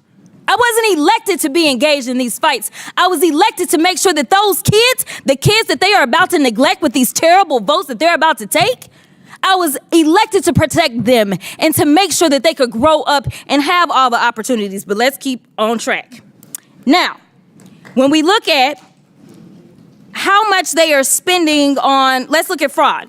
We could investigate whether the White House and the members of this subcommittee engaged in insider trading and market manipulation. Maybe it's a coincidence that the chairwoman brought hundreds of thousands of dollars worth of stock the day before Trump announced a 90-day pause on tariffs. But I guess we'll never know. So finally, let's talk about abuse. Like how the Republicans have let Elon steal data of Americans and his competitors to make himself even richer. Look, don't let these hearings distract you from their destruction. This is rage baiting instead of conducting oversight over the issues that Americans actually care about. And with that, I will yield. The gentlelady's time is expired. Madam Chair. I now recognize. Madam Chair, I move down to take down her words impugning you. It's saying you committed a crime. I didn't do that. Without objection, so ordered. Say what? That's not. Second. See how. The committee Chair. will Point of suspend. The parliamentary committee will inquiry. suspend. Point of parliamentary inquiry. We're going to go with hers first, right? Madam Chair. The committee will suspend. The member will state the words she wishes taken down. Well, actually, Madam Chair, the words were actually not made in a The timely committee manner. will suspend. Do you have the exact? I don't have the exact words. Okay. The words alleging a criminal act by the chairwoman. What words? We will suspend. We will have The committee will suspend.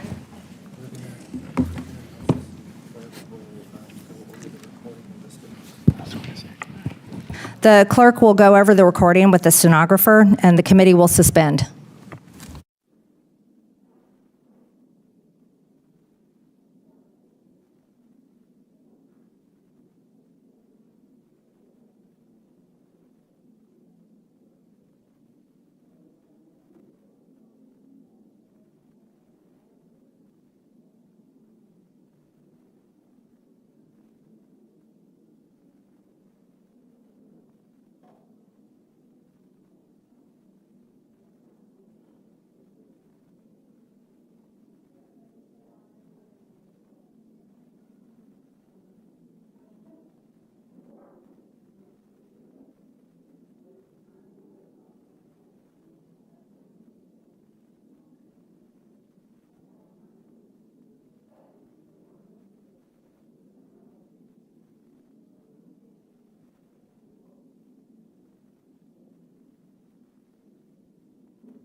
The hearing will come to order.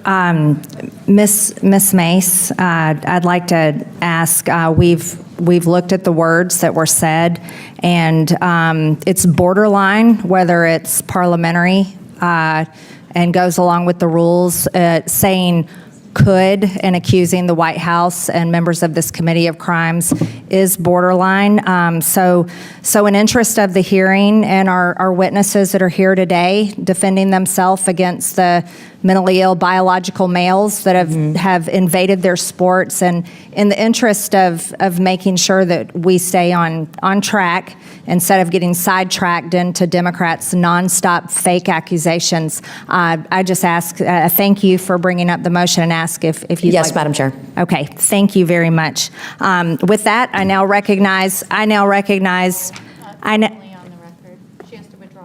She already did, Ms. Stansberry. I now recognize Mr. Burchett from Tennessee for 5 minutes. Thank you, Chair Lady. Madam Chairman, I'm sorry, it has to be withdrawn on the record. She asked the question and she said, yes, Madam Chair. You weren't listening, Ms. Stansberry. We handled that, and it has been removed for the record. The fake accusations of your criminal behavior. Oh, are you accusing also and lying? And you're continually disrupting this hearing and won't stay on track about mentally ill men trying to beat down women in women's sports. We're going to stay on track now, Ms. Stansberry. So hopefully you can go along with this hearing and stay on subject. But I now recognize Mr. Burchett from Tennessee. Thank you, Chair Lady. Thank you for allowing me to be here. Much has been said about the number of trans athletes that are in sports today, or the lack of numbers, I guess. But I can tell you, there's a couple of ladies sitting right here who have been greatly affected by those very small numbers. One is not being able to pursue her passion of fencing, and the other lady has had a life-altering event occur to her because of it, and I take a little bit of offense to that, being the father of a very cool young lady. I just think that this is something that needs to be noted, and also a lot of distractions been made about cutting SNAP and all these other things, and Medicaid, Medicare, what have you. All anybody on our side of the aisle is talking about is cutting waste, abuse, and fraud. The only people that are talking about making any cuts are my friends cackling to my right and a few commentators on CNN. And all we're talking about is waste, abuse, and fraud. And you have to ask, America's going to have to ask themselves eventually, why in the world are the folks on the left so afraid of waste, abuse, and fraud being cut? I suspect because it's going to come back to somebody's pockets. So with that, I appreciate the time you've allotted me. Mr. LaFelt, did I say that name right, sir? Close enough, sir. It's Leifelt. Leifelt? All right, I'm Yes, sir. Burchett. Nobody ever gets it right, so. It's a German name, sir. A lot of people mess it up. Yeah, I'm not really sure what mine is. I just, East Tennessee. Let me ask you, while serving as chairman of the USA Fencing, you posted a very long pro-transgender manifesto on your blog. Let me ask you, why did you post this? And I would like to, for the record, put that on the record, Madam Chairman. Go ahead. Without objection, so ordered. Sir, I posted it in my personal capacity, just over the years having observed a lot of transgender women transition and the success that they had found in fencing and the purpose that it gave them in life. Okay. In the post, you mentioned you had no problem with your daughter facing a man in the sporting event. Is that true? Sir, at this time she's 4 years old and hits me with a foam saber, but does not participate in fencing yet. Okay. But when she is at the age where she would take this sport on, is that something you would think would be fair, that she would compete with a man? Sir, we are one of the safest sports in the Olympic movements, and 34% of our events are mixed gendered. I'm not talking about the safety issue. I'm just talking about the fairness issue, sir. I realize you cover up, and I realize nobody gets poked in the face anymore. I get that, but do you think that's fair? That's just a simple yes or no. So long as the competitor has met all the hormonal requirements and complies with the policy, I would be okay with it, sir. Okay. On Instagram, a commenter asked, "Are you okay with a cis female?" And I don't like these terms. I had to look it up. A cis female is someone who's born a female, I believe is correct, meaning women. Are you okay with them being at a disadvantage? To which you replied, "Yeah."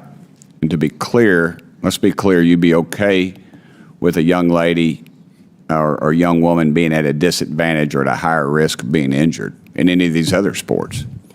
Sir, thank you for giving me the opportunity to address that question. That was a question that required a far more nuanced answer than what I gave, and I appreciate having the opportunity on the committee to address that question.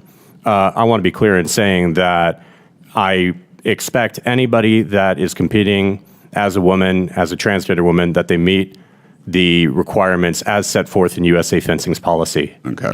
Look, I hate to say I reclaim my time. That sounds like being a jerk, but I'm going to do that if that's all right with you, brother. Is it true that USA Fencing created an equality map? I know it was referred to either of states not to have events in because of what the democratically elected representative of those states voted for. So there was a MAP policy that a few of your colleagues have referenced that was passed before I joined the board.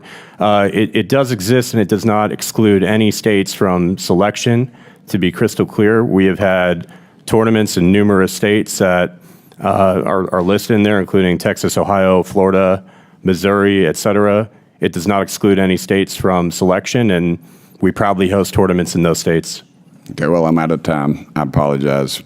Thank you, Chair Lady. Thanks, sir. The gentleman's time has expired. I now recognize Ms. Simon from California. Thank you, Madam Chair, and thank you, all of you all, for coming today.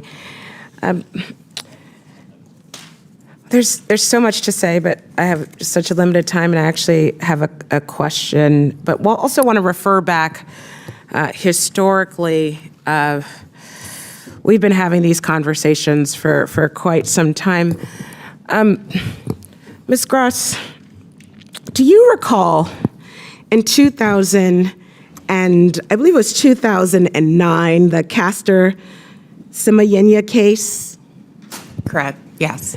Could you tell folks a little bit about this case? I have some document on it too, but could you give me a little background? This was an Olympic sprinter, and there were all sorts of assumptions that she was not a woman, and she was subject to all sorts of invasive tests, but also bullying and harassment because she was assumed to be not feminine enough for the sport, basically.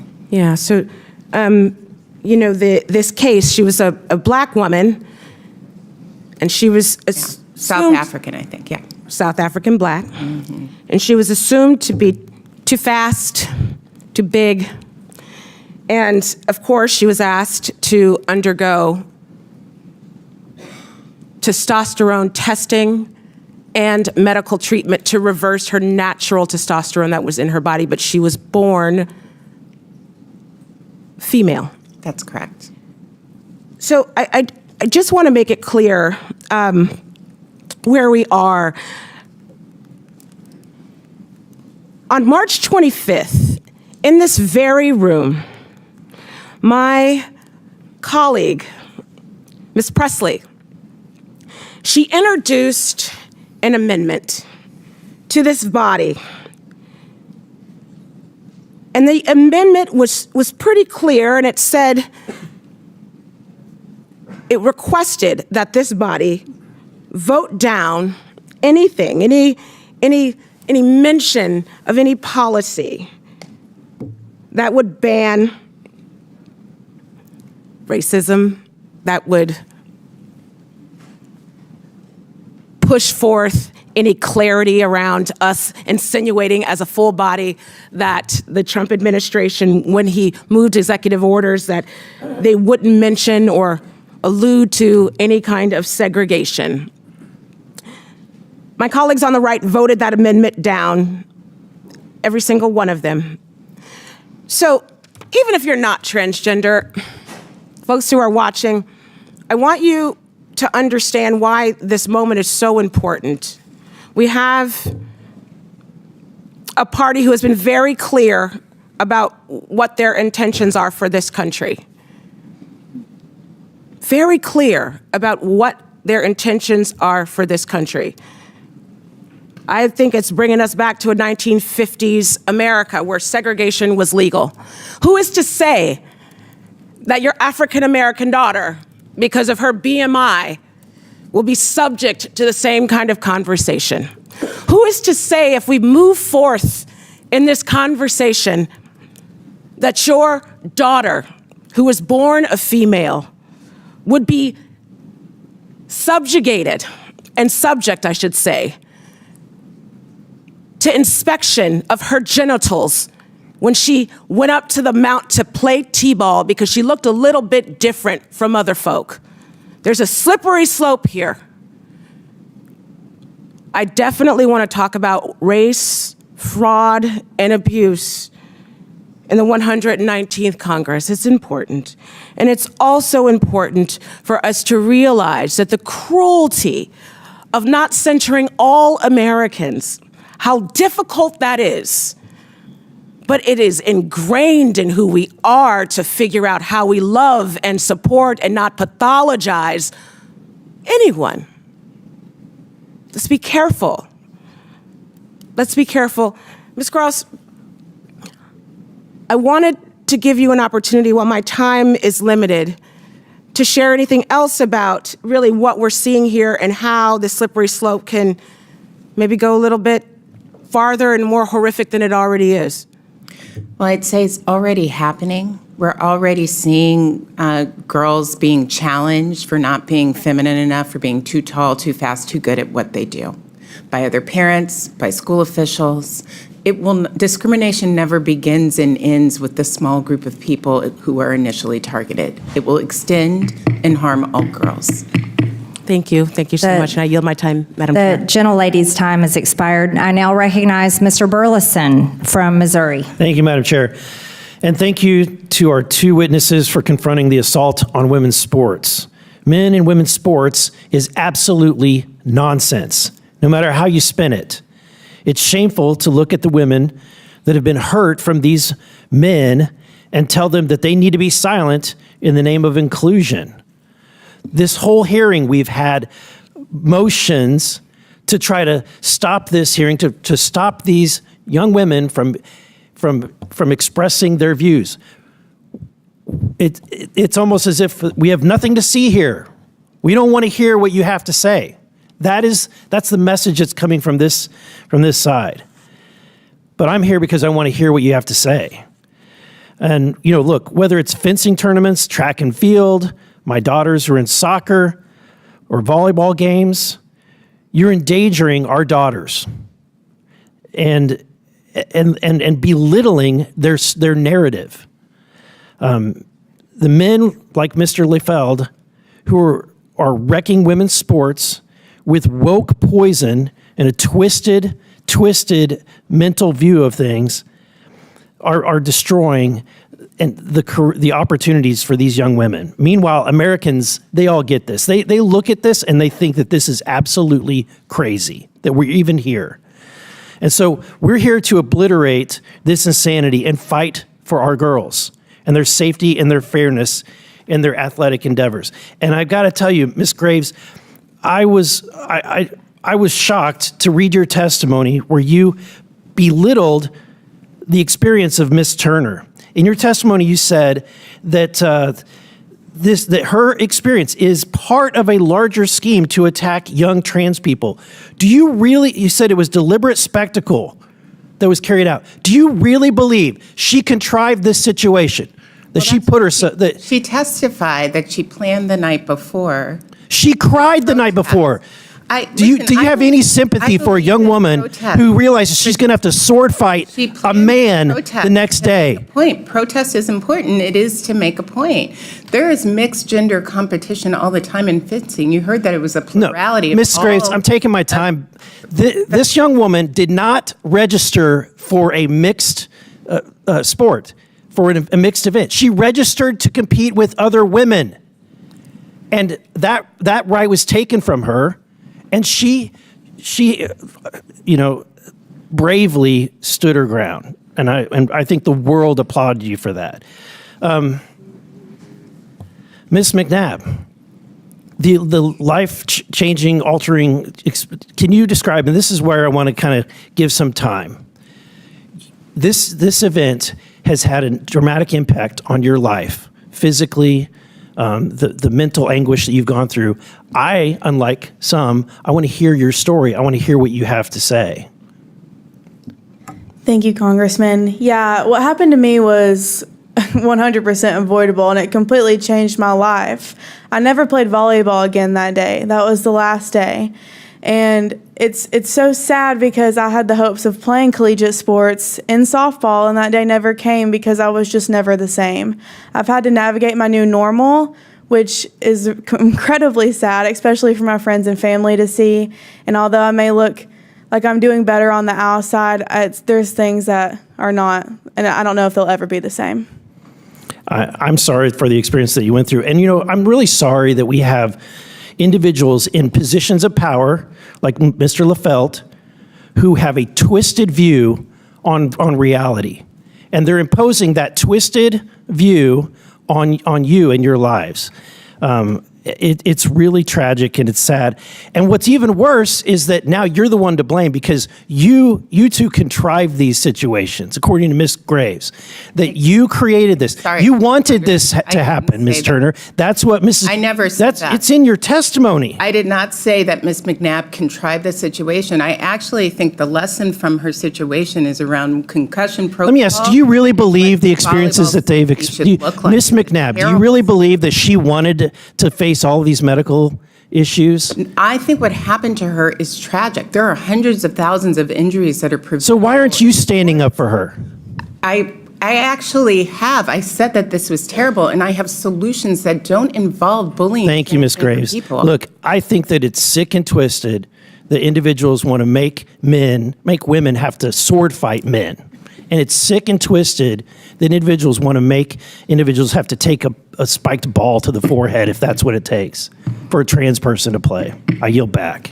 The gentleman's time has expired. I now recognize Ms. Randall from Washington. Thank you.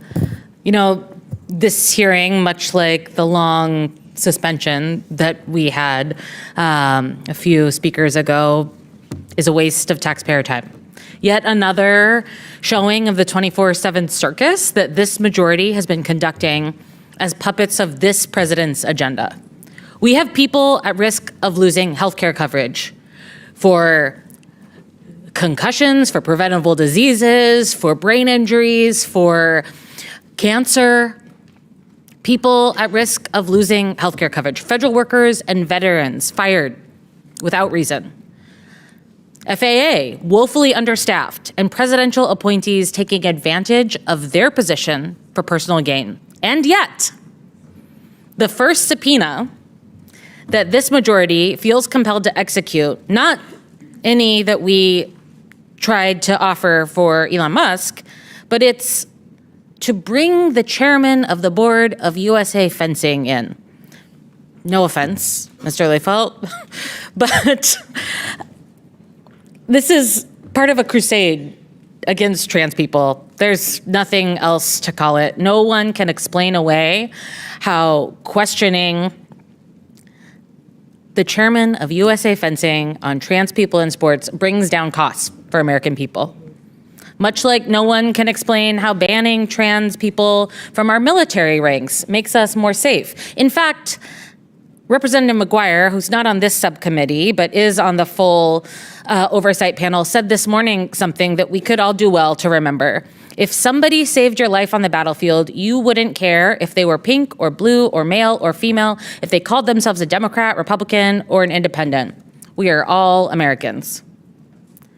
But we care more, my Republican colleagues care more about policing the way that people live their lives instead of ensuring that they can. Last week, this committee advanced a bill gutting federal employee pay and benefits. This week, the Energy and Commerce Committee was supposed to mark up their piece of their reconciliation package that would cut $880 billion from Medicaid, healthcare for people. This is so unpopular that they had to push back their meeting a week in order to find the votes. But here's the thing. Despite their attempts to distract and deflect, by focusing on trans people who are just trying to play sports and live their lives, the American people are paying attention. They feel the cost of goods going up. Does this hearing address that? No. American people feel the fear of wondering if they'll have health insurance tomorrow. Does this hearing address that? No. I don't know if any of my colleagues are even talking to their constituents, because I've received over 60,000 messages and phone calls, held 8 town halls since being sworn in, and not one person asked me to use my time here to attack trans people. I cannot make it make sense. In fact, Madam Chair, as I think we heard earlier, 155,000 people in your district are at risk of losing their health care under the Republican Party's budget plan, including 111,143 children and 20,000 seniors. Do you want to tell those folks that you care less about them, or should I? Ms. Randall, in my district, no one's going to lose any of their benefits. It was a promise by President Trump time, and myself, but they're concerned about men defeating women in Madam sports. Chair. By the way, your patriarchy earrings are screaming of the hypocrisy. I'm glad you like my earrings, but I'd like to reclaim my time. I'm here today on behalf of my sister, Olivia, who would have been unable to live with her complex disabilities for 19 years without Medicaid. And I'm here on behalf of the 72 million families and seniors who rely on Medicaid. I'm here to tell the American people that while this might be a scary time, a time where we are feeling attacks on our most vulnerable communities every day, where the instances of suicidal ideation amongst LGBTQ folks is rising, and this administration is cutting the very lifeline of the LGBTQ suicide hotline, there are people who see you and celebrate your humanity and who care about you. Ms. Graves, I've wasted all my time, but I am grateful that you're here and we're able to share about the real ways that we could support women across the country. The gentlelady's time has expired. I now recognize Mr. Jack from Georgia. Well, thank you, Madam Chairwoman, and thank you for convening this hearing. Under your leadership, the DOJ Subcommittee has been one of the most active subcommittees across Congress, and my constituents are proud of our work to eliminate waste, fraud, and abuse of taxpayer dollars across the federal government. And today, it is no surprise that our colleagues on the other side of the aisle have spent a majority of their time desperately avoiding the issue before us, because 80% of Americans, Republicans and Democrats alike, believe biological men should never compete in women's sports. Mr. Layfelt, as Mr. Fallon noted, you are testifying today under subpoena because you refused to appear before us voluntarily. Why did you refuse our initial invitation to testify?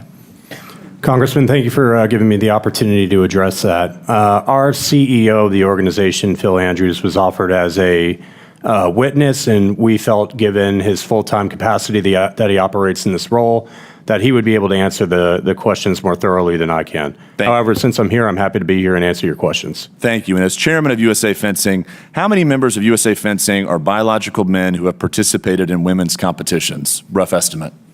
Rough estimate, sir. I believe that it's roughly 200 total, with I think 39 that are transgender women.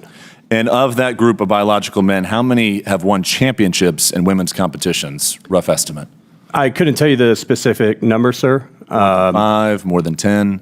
I'm honestly not sure, sir. I mean, I have the data on how often cisgender women prevail against transgender women, but specifically the number of medals, et cetera, I'm not sure off the top of my head, sir. And conversely, how many biological women are participating in men's competitions within USA Fencing? 34% of our events are mixed, sir, and so it's fairly regular for that kind of event to happen. There are a plurality of our events. And again, I'm just referring to specifically male, non-mixed competitions, specifically male competitions.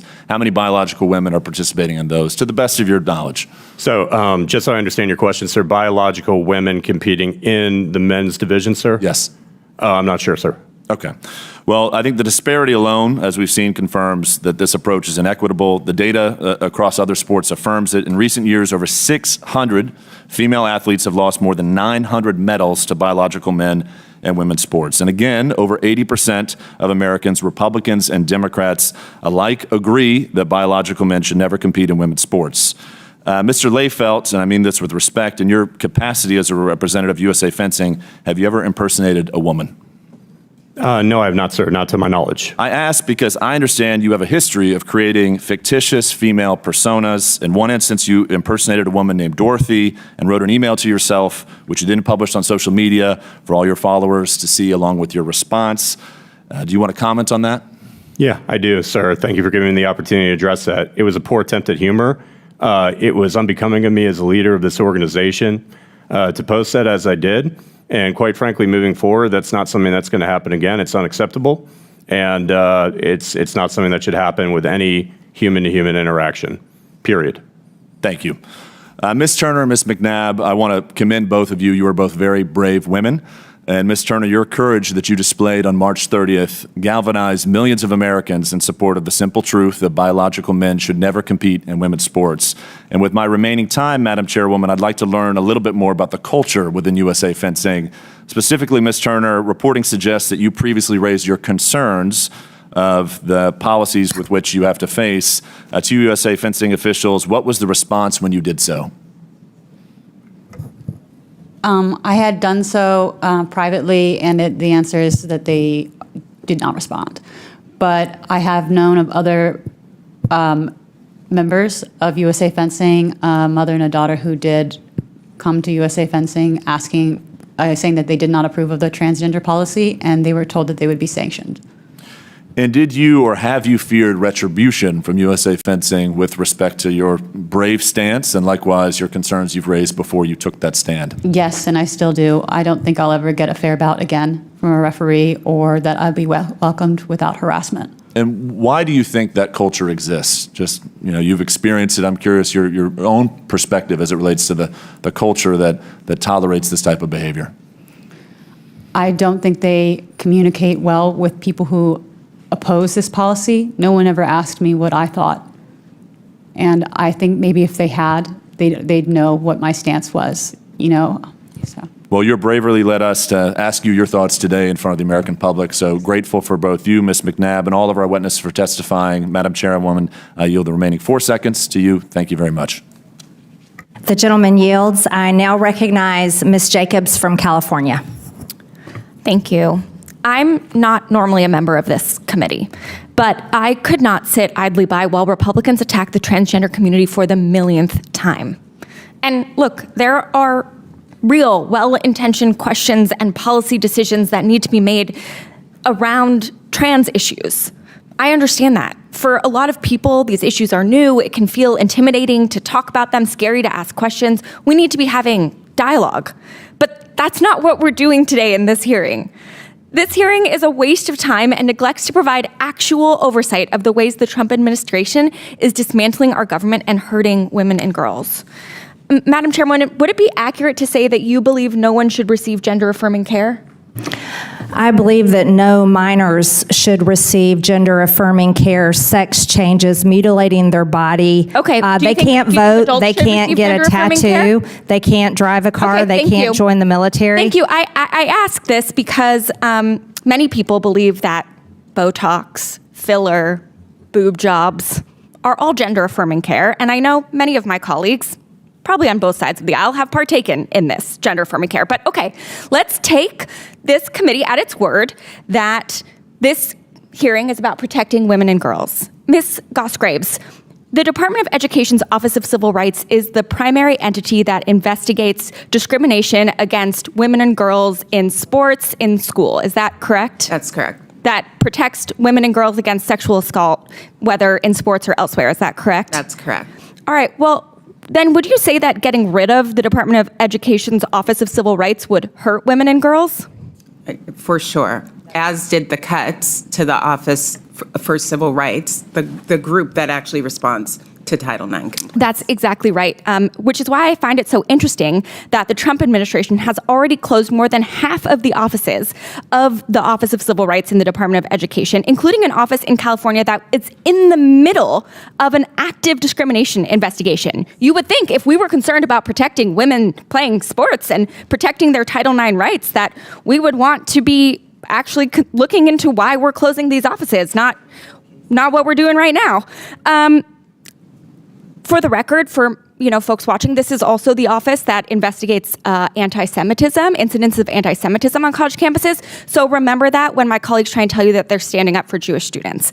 But I have a theory. I think we're probably talking about this issue instead of what the Trump administration is actually doing, because my colleagues don't want to talk about, for instance, the 99,301 people who are at risk of losing their Medicaid in Nancy Mace's district, or the 54,466 people who are at risk of losing their Medicaid in Brandon Gill's district, or the 69,698 people who are at risk of losing their Medicaid in Pat Fallon's district, or the 263,276 people at risk of losing their Medicaid in Eli Crane's district, or the 530 people at risk of losing their Medicaid in Chairman Comer's office, or the 155,530 people at risk of losing their Medicaid in the Chairwoman Marjorie Taylor Greene's office, or the 1.7 million people statewide in Georgia who are at risk of losing their Medicaid, or the 320,818 students who rely on school lunch in Georgia in order to get their food who are at risk of losing that. Maybe it's because the Atlanta Journal-Constitution has already ranked the chairwoman as last in a poll of potential candidates for the United States Senate in the Georgia seat. And she thinks that attacking trans kids will help her poll numbers. But I'm here to tell you that attacking trans kids is not going to launch a Senate campaign. Attacking trans kid is not good politics, not for the right, not for the left. The American people did not say that they hate trans kids and they hate trans people in this last election. What they said is that they want us to take care of them. They are mad that someone else is getting surgery paid for when they are drowning in medical debt. They are mad that someone else is getting housing paid for when they can barely afford rent. So let's be clear that on both sides of the aisle, it is bad politics to attack trans kids, and it is a shame on this body that we work in that we all even have to be having this conversation today. Thank you so much, Madam Chairwoman. I yield back. The gentlelady yields. I now recognize Mr. Gill from Texas. Thank you, Madam Chairwoman. This is an excellent hearing, and we really, really appreciate your leadership, incredible leadership on this topic and on this community, on this issue. And I'd also like to thank our witnesses, Ms. Turner and Ms. McNabb, for particularly moving testimonies. And thank you for your bravery for coming here. I know it takes a lot of guts to testify before a congressional committee. Mr. Layfield, I'd like to ask you a few questions. Do you think that men should be allowed in women's locker rooms? Sir, those regulations are set by tournament organizers. I'm just asking you yes or no. Do you think men should be allowed in women's locker rooms? I don't have a personal opinion on that. You don't have you have a personal opinion on a lot of things, but not on that? Sure. I mean, it's a locker room is not really an area where people interact. So the answer is yes. I don't Do you really think have that men should be allowed to share showers with women in athletic facilities? I think that showering is a private activity and that it should be private. And it should be private. There's oftentimes communal showers. Are you okay with men showering with women? I don't have an opinion on that in the context of USA. You don't? So. Interesting. That's an astounding thing to not have an opinion on. I think most normal people have an opinion on that. Are you okay with women being at a disadvantage when competing against men in sports? Sir, mixed events happen all the time, and women are that's not my question. Are you okay with, let me ask it this way, are you okay with cis females being at a disadvantage? If their competitor, assuming that you're talking about, it's a yes or no question, female, that they've met the requirements set forth in the policy. Why did you post on social media for the world to see? You were asked in an anonymous question, which you posted online. Are you okay with cis females being at a disadvantage? You said yeah. Yeah, I believe it was Congressman Cloud that had asked me about that, sir, and I'm happy to address it again. That was a one-word answer to a more nuanced topic, and I feel like if I could take it back and expound a little bit more than what I had there. Reclaiming my time. Sure. Do you think that Do you think that parents who don't want their daughters competing against men in women's sports are whiny? No, sir. You don't? Why did you write that on social media? I've got a picture here where you posted that. You were allegedly responding to a parent who didn't want their daughter being beaten up by men in sports competitions. You said, I'm not going to pull her from the sport and write a whiny email announcing my departure. Sir, Mr. Congressman Jack had asked me about that and want to be crystal clear that was an inappropriate message. Do you think that they're cowardly? Sir, no, I don't. I don't at all. And in fact, why did you write that on social media? I regret it, sir. I deleted it shortly after posting it. I certainly don't feel that way anymore. And given a lot of the messages that we receive and even conversations that I've had, do you think that parents who don't want their daughters competing against men in sports should be compared to the Ku Klux Klan? No, absolutely not. And why did you do said that? that in the message, sir. Why did you do that? That was inappropriate. That was inappropriate? Yes, sir. Yeah, you're right. That isn't inappropriate. I'd like to read what you wrote and what you posted on social media. Sure. Responding allegedly to a lady who had these concerns. The only wizard that's going to dig you out of the myopic hole you've put yourself and your family in is one of the, quote, grand wizard variety. Inappropriate, sir, and I acknowledge that I said it, and I will commit to never making a message like that again. That was in response to a parent, according to you on social media, who had a problem with this. Was this a real email that you were responding to? It was a real email, sir. I did not respond to it and hit send. This was a real email. Did an actual parent write this, or did you write this email? It was written by an actual person claiming to be a parent. They were not a member of our... Were you that actual person? No, sir.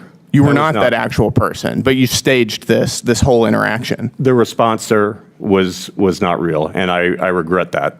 Okay. You think inclusivity presumably is a big part of the fencing community, is that right? I would say so, sir. We're a very welcoming community, and I'm proud of that. Are you welcoming to Trump supporters? Absolutely. Then why did you, on your Facebook page, from the fencing coach, write, imagine being one of 71 million people dumb enough to vote re-election for a treasonous clown who's permanently banned from Twitter for inciting an insurrection, you mad MAGA bros? I acknowledge that I stated that in my personal capacity, sir. However, as chair, that was from the fencing coach. I have to acknowledge that 77 million people voted for him in re-election. That wasn't your personal capacity. That was from your capacity as, quote, the fencing coach online. Yes, that is my blog, sir. That's my publication, and I acknowledge writing that. All right, my time is up. Thank you. I yield back. Wow. Okay, thank you for that, Mr. Gill. I now recognize Mr. Crane from Arizona. Thank you, Ms. Chairwoman. Thank you to the guests for showing up today. Many Americans ask me all the time, what is wrong with this country? Why does it appear that we've gone mad? And I think this subcommittee hearing is a testimony to what has actually happened. And I know I hold some beliefs that, they're my own beliefs. They're not everybody's beliefs, but I tell them all the time, this is exactly what happens when you allow God to be pushed out of everything.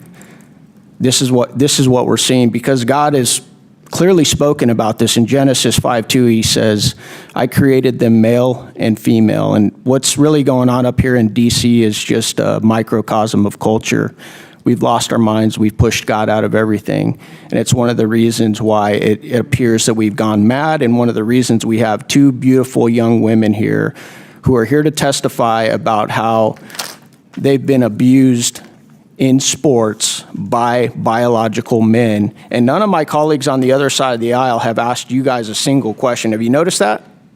They don't care. They don't hear you. They claim to be the party of women. We got two women sitting right here, and they could care less that you're here. All they want to do is sit here and try and deflect and talk about how we're trying to bully transgender kids, and none of us are trying to do that. As a matter of fact, I feel sorry for a lot of kids that grow up with gender dysphoria. It's hard enough to grow up as it is, let alone taking that on and having to deal with that. But that's not why we're here. They don't want to acknowledge why we're here.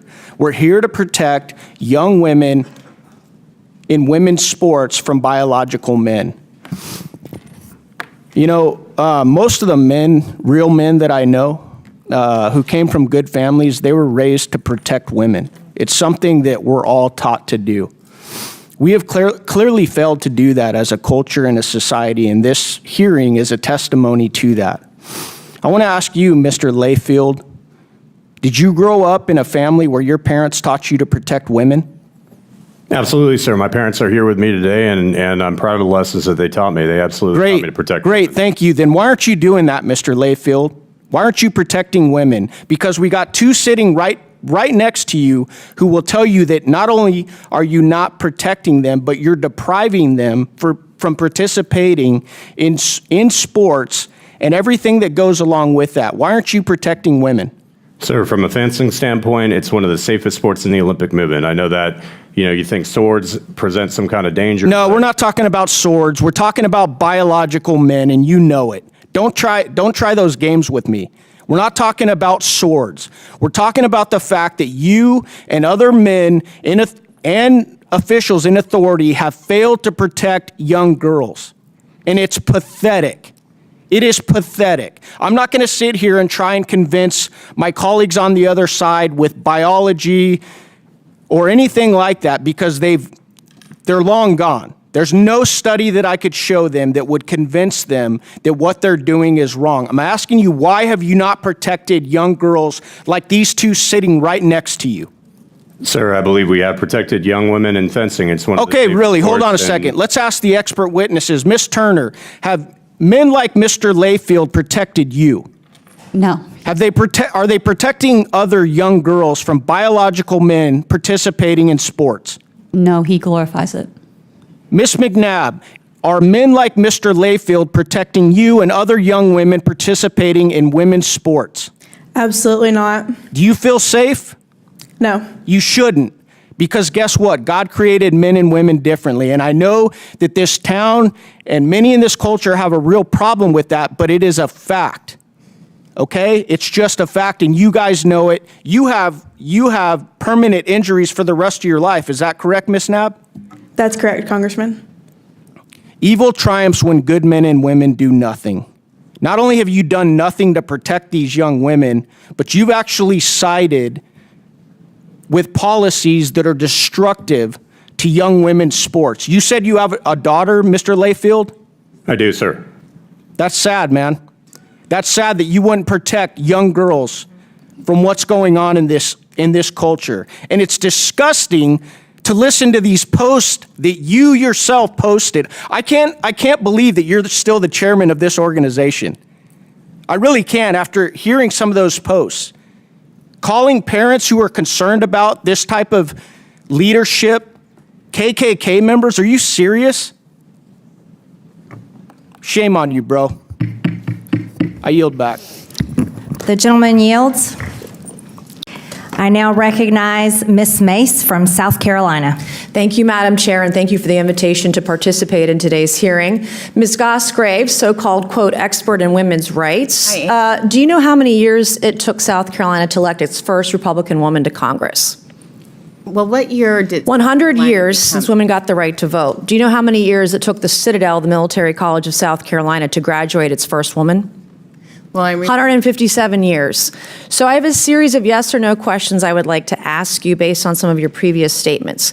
In your opening statement today, you said trans women are women. Ms. Goss-Graves, what is a woman? So a woman is an adult female. A woman identifies as a woman, and I actually think it is. What do you consider a female? What is a female? So there are some women who were assigned a female. You say you're here to defend women. You say you're here to defend women, but shouldn't you be able to define one? Shouldn't you be able to define one if you're for women's rights? That's literally what I'm. Ms. Goss-Graves, do women have penises? So again, I believe that women. Democrats have gone so crazy. Women can have penises. That's not a thing. That's not biology. It's not science. And you sound like a lunatic. And the women. Should young girls just get used to penises in their locker rooms and showers? My next question, yes or no? Should little girls get used to penises in their locker rooms and showers? Yes or no? I don't know what you're talking about, but what I will say. Oh, I absolutely do. We've heard testimony today about trans women. Those are women with penises. Those aren't real women. In locker I'm going to reclaim my time. When President Trump issued an executive order to keep men out of women's sports, thank God he did. You said it was sexist. Yes. Bullying that harms all students. Correct. Is it sexist, yes or no, to protect women from men in sports? Yes or no? If Can't you answer the want to question. protect Is it sexist women to acknowledge basic science? Men and women are sports. built differently. Is it sexist to acknowledge science? Can't answer the question. Does forcing No, little I girls would to like to does answer forcing questions, little but you girls aren't to allowing strip me down to in front of answer men in questions. locker I don't rooms even harm girls? understand that. Does forcing little girls would to like to strip down in answer front of men in the questions, but for locker some room reason you're harm not little girls? allowing Yes me or no? to answer Can't answer the questions. question. I Does have forcing 5 little girls to questions to shower? ask you. I'm You've going to given me reclaim no my time. You can quit opportunity. talking. These are yes or no questions. You can answer You've them or asked not. 5 And you've chosen not to questions, but you answer the haven't questions had- today because you don't know how. I And know I it's actually shameful. do know how to answer Do you questions, support but usually drugging it and chopping requires off kids' something genitals in the name of inclusion? Is that a thing for you? I have to say, You get off I'm on that? so stunned. All right, when a biological by how man crushes insulting a you're girl being in a towards contact sport invited and witness sends her to for the ER, testimony. is that your idea of empowerment? Is that empowering women when a young man beats a girl and takes her, sends her to the ER in a contact sport? Is that empowering? Empowering women? Is that what that is? Are you talking about Miss McNabb? I'm talking about thought any that was woman who gets horrific. crushed in a sport And by a man I physically actually and would has love to go to work the with ER. Miss McNabb and others. I'm going to about reclaim my things like time. concussion So, protocol. Madam and Chair, we'll ensuring show that the witness. I'm going to volleyball is safe. reclaim my I'm a time. You can former stop volleyball talking now. player. I'm reclaiming. This my is time, Ms. Madam Mace's Chair. time, Ms. Gosgraves. I would like some of that time back, Madam Chair. If a man can be a woman, just identify as a woman, as you say, just by saying so, what is the point of having women's sports? What is the point of women's spaces? What is the point of women's scholarships? If you're just going to allow men to take them away, why even bother? Why bother? The loudest voices, I'm not asking you a question, I'm speaking. The loudest voices on the left claiming to fight for women's rights are the very first people to take them away, steal them, and tear these women down. You're the first to erase them. Mr. Leifelt, Ms. Gosgraves, you all are shameful. I didn't come here to play with an ideology hell-bent on erasing women and grooming children. That's what you all are. You're groomers. And we're not going to. The chairwoman and I, Madam Chair, I'm going to reclaim my. This is Ms. Mace's time. Ms. Gosgraves. Ms. Gosgraves. This is a shocking thing to say about Ms. Gosgraves, you are not recognized. Okay, but I just want to say that is a shocking. You are not thing to say about recognized, Ms. anyone. Gosgraves. The time belongs to Ms. Mace. Okay, fine. Like Chairwoman Graham, I've been holding the line for women, standing between perverts and the rights of women and girls. And we're not going to let anyone in this country forget what a woman is. Mr. Leifelt, will you face Ms. Stephanie Turner today? Will you look her in the eyes? Will you apologize to her for the way that she was treated by USA Fencing, standing up for women and girls, women's rights, standing her ground as a woman who only wanted to fence with other women? Will you apologize to her today? Congresswoman Mace, Ms. Turner was given a black card under our rules. Will which you aligns with those of apologize for the way International she was treated? Federation. So that's a no. So, won't do it. Congresswoman, if I could respond to one thing. You know what's Ms. unbecoming of a Turner's- leader? You said this just in your testimony just like 5 minutes ago. Yes, ma'am. That you've said several things that are just disgusting and unbecoming of a leader, to use your words. It's unbecoming of a leader today to acknowledge what has happened to this young woman. You just look at her face and look what she has been through, the courage it took her to stand up for her rights as a woman and other women in other sports all across the country.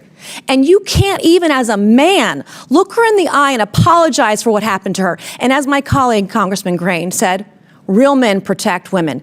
You're not one. And I yield back. The gentlelady yields. In closing, I want to thank our witnesses once again for their testimony today. I now yield to the ranking member Stansbury for closing remarks for 3 minutes. All right, well, it's been an interesting journey today, as it often is in this committee. You know, I want to start out by saying, yes, thank you to our witnesses for sitting here in this toxic soup for the last 3 hours. It's ironic because the jurisdiction of this committee is government efficiency, and we just spent 3 hours talking about fencing, USA fencing, trans athletes, girls. We had my friends across the aisle mansplaining to us about how they're protecting women. I mean, yeah, this was a really good use of government time and money. Meanwhile, behind closed doors, as we've pointed out many times during this hearing, my Republican colleagues across the aisle are trying to cut a deal to cut Medicaid. Now, I don't want to diminish anybody's life-altering experiences, and I am genuinely sorry to hear that both of our young lady witnesses who are here today had horrible experiences. It is bad. I'm sorry to hear that you had a bad experience. And I want to acknowledge that, and I appreciate you coming and appearing before the committee today. But I don't need a bunch of GOP Republican colleagues mansplaining at me for 3 hours to tell me that they're trying to take away my rights. They're trying to take away your medical care. They're trying to take away environmental protections. They're trying to take away food assistance for the seniors and children of this country. Like, this hearing has nothing to do with substance for the United States. It has nothing to do with defending women's rights, has nothing to do with defending the rights of girls. It is all about using the issue of transgender lives to distract from the nefarious plots that are actually happening in this building while we're sitting here to actually take away your civil rights, your human rights, and your access to vital life-saving care and programs that are vital to millions of Americans. That is actually what is going on here. But it is actually dangerous to the lives of trans individuals because trans individuals are being targeted, they're facing violence, and the only thing that is waste, fraud, and abuse in the DOJ subcommittee today is the waste of the last 3 hours of our lives that we will never reclaim, the fraud that is this committee, and the abuse of Americans that has spewed out of the mouths on the other side of the aisle for the last 3 hours. And so I want to say to everyone out there who is listening, whether you're a transgender American, an LGBTQ plus individual, or any American out there, we are fighting for you, we love you, we support you, and we will stand against hate. And with that, I yield back. I hope the Democrats keep fighting for the mentally ill biological men who keep trying to beat down women in sports because it's a losing position, it's a losing battle, and that was proven in the last election. Today we conducted oversight of our nation's national governing body for the sport of fencing. And with so many of our nation's institutions, USA Fencing has been captured by the left. They banned the national anthem before competitions, selected tournament competition locations based on state abortion and DEI laws, and punished female athletes for refusing to compete against men. Earlier today, the ranking member called us weird for standing up for girls and women when she's the one who supports sex changes surgeries for little kids and forcing women to undress in front of creepy, perverted men. I'll let the American people decide who the weirdos are, because I think we know. The American people are tired of cultural Marxism and perverted sexual ideas being shoved down their throats, especially when it is being done with our own tax dollars. The issue of men competing in women's sports shouldn't even have to be a discussion. It's unfair, unsafe, and straight up abusive. As board chair of USA Fencing, Mr. Lefelt has used his position to push his own personal trans agenda on the sport. As a matter of fact, Liz Kokab is the most decorated American veteran fencer in history. And that is a man, a biological man, who is a 9th career gold medalist. Let's be real, Mr. Lefelt is not pretending anymore. He's defending the trans. And here's the issue. When you're sending emails to yourself calling yourself Dorothy, and you get caught and have to apologize for lying like that right here in the Oversight Committee, that is pathetic. When you're calling parents whiny for defending their own little girls from the biological males that you're allowing to compete against them, that's pathetic. Mr. Lefelt, you should resign from the chair of USA Fencing. You do not deserve the position that you have, and that's the recommendation I have as the chair of the DOJ Subcommittee on Oversight. And furthermore, it is pathetic that you're a father of a little girl that you would be perfectly fine to teach and encourage to lose, because there is no female athlete that ever wants to lose or come in second place. You're sitting next to two champions next to you today that never wanted to lose, that never wanted to suffer a brain injury, that never wanted to have to face a male athlete in their sport. And you failed them, and you are failing women. You need to resign. With that, and without objection, all members have 5 legislative days within which to submit materials and additional written questions for the witnesses, which will be forwarded to the witnesses. If there is no further business without objection, the committee stands adjourned.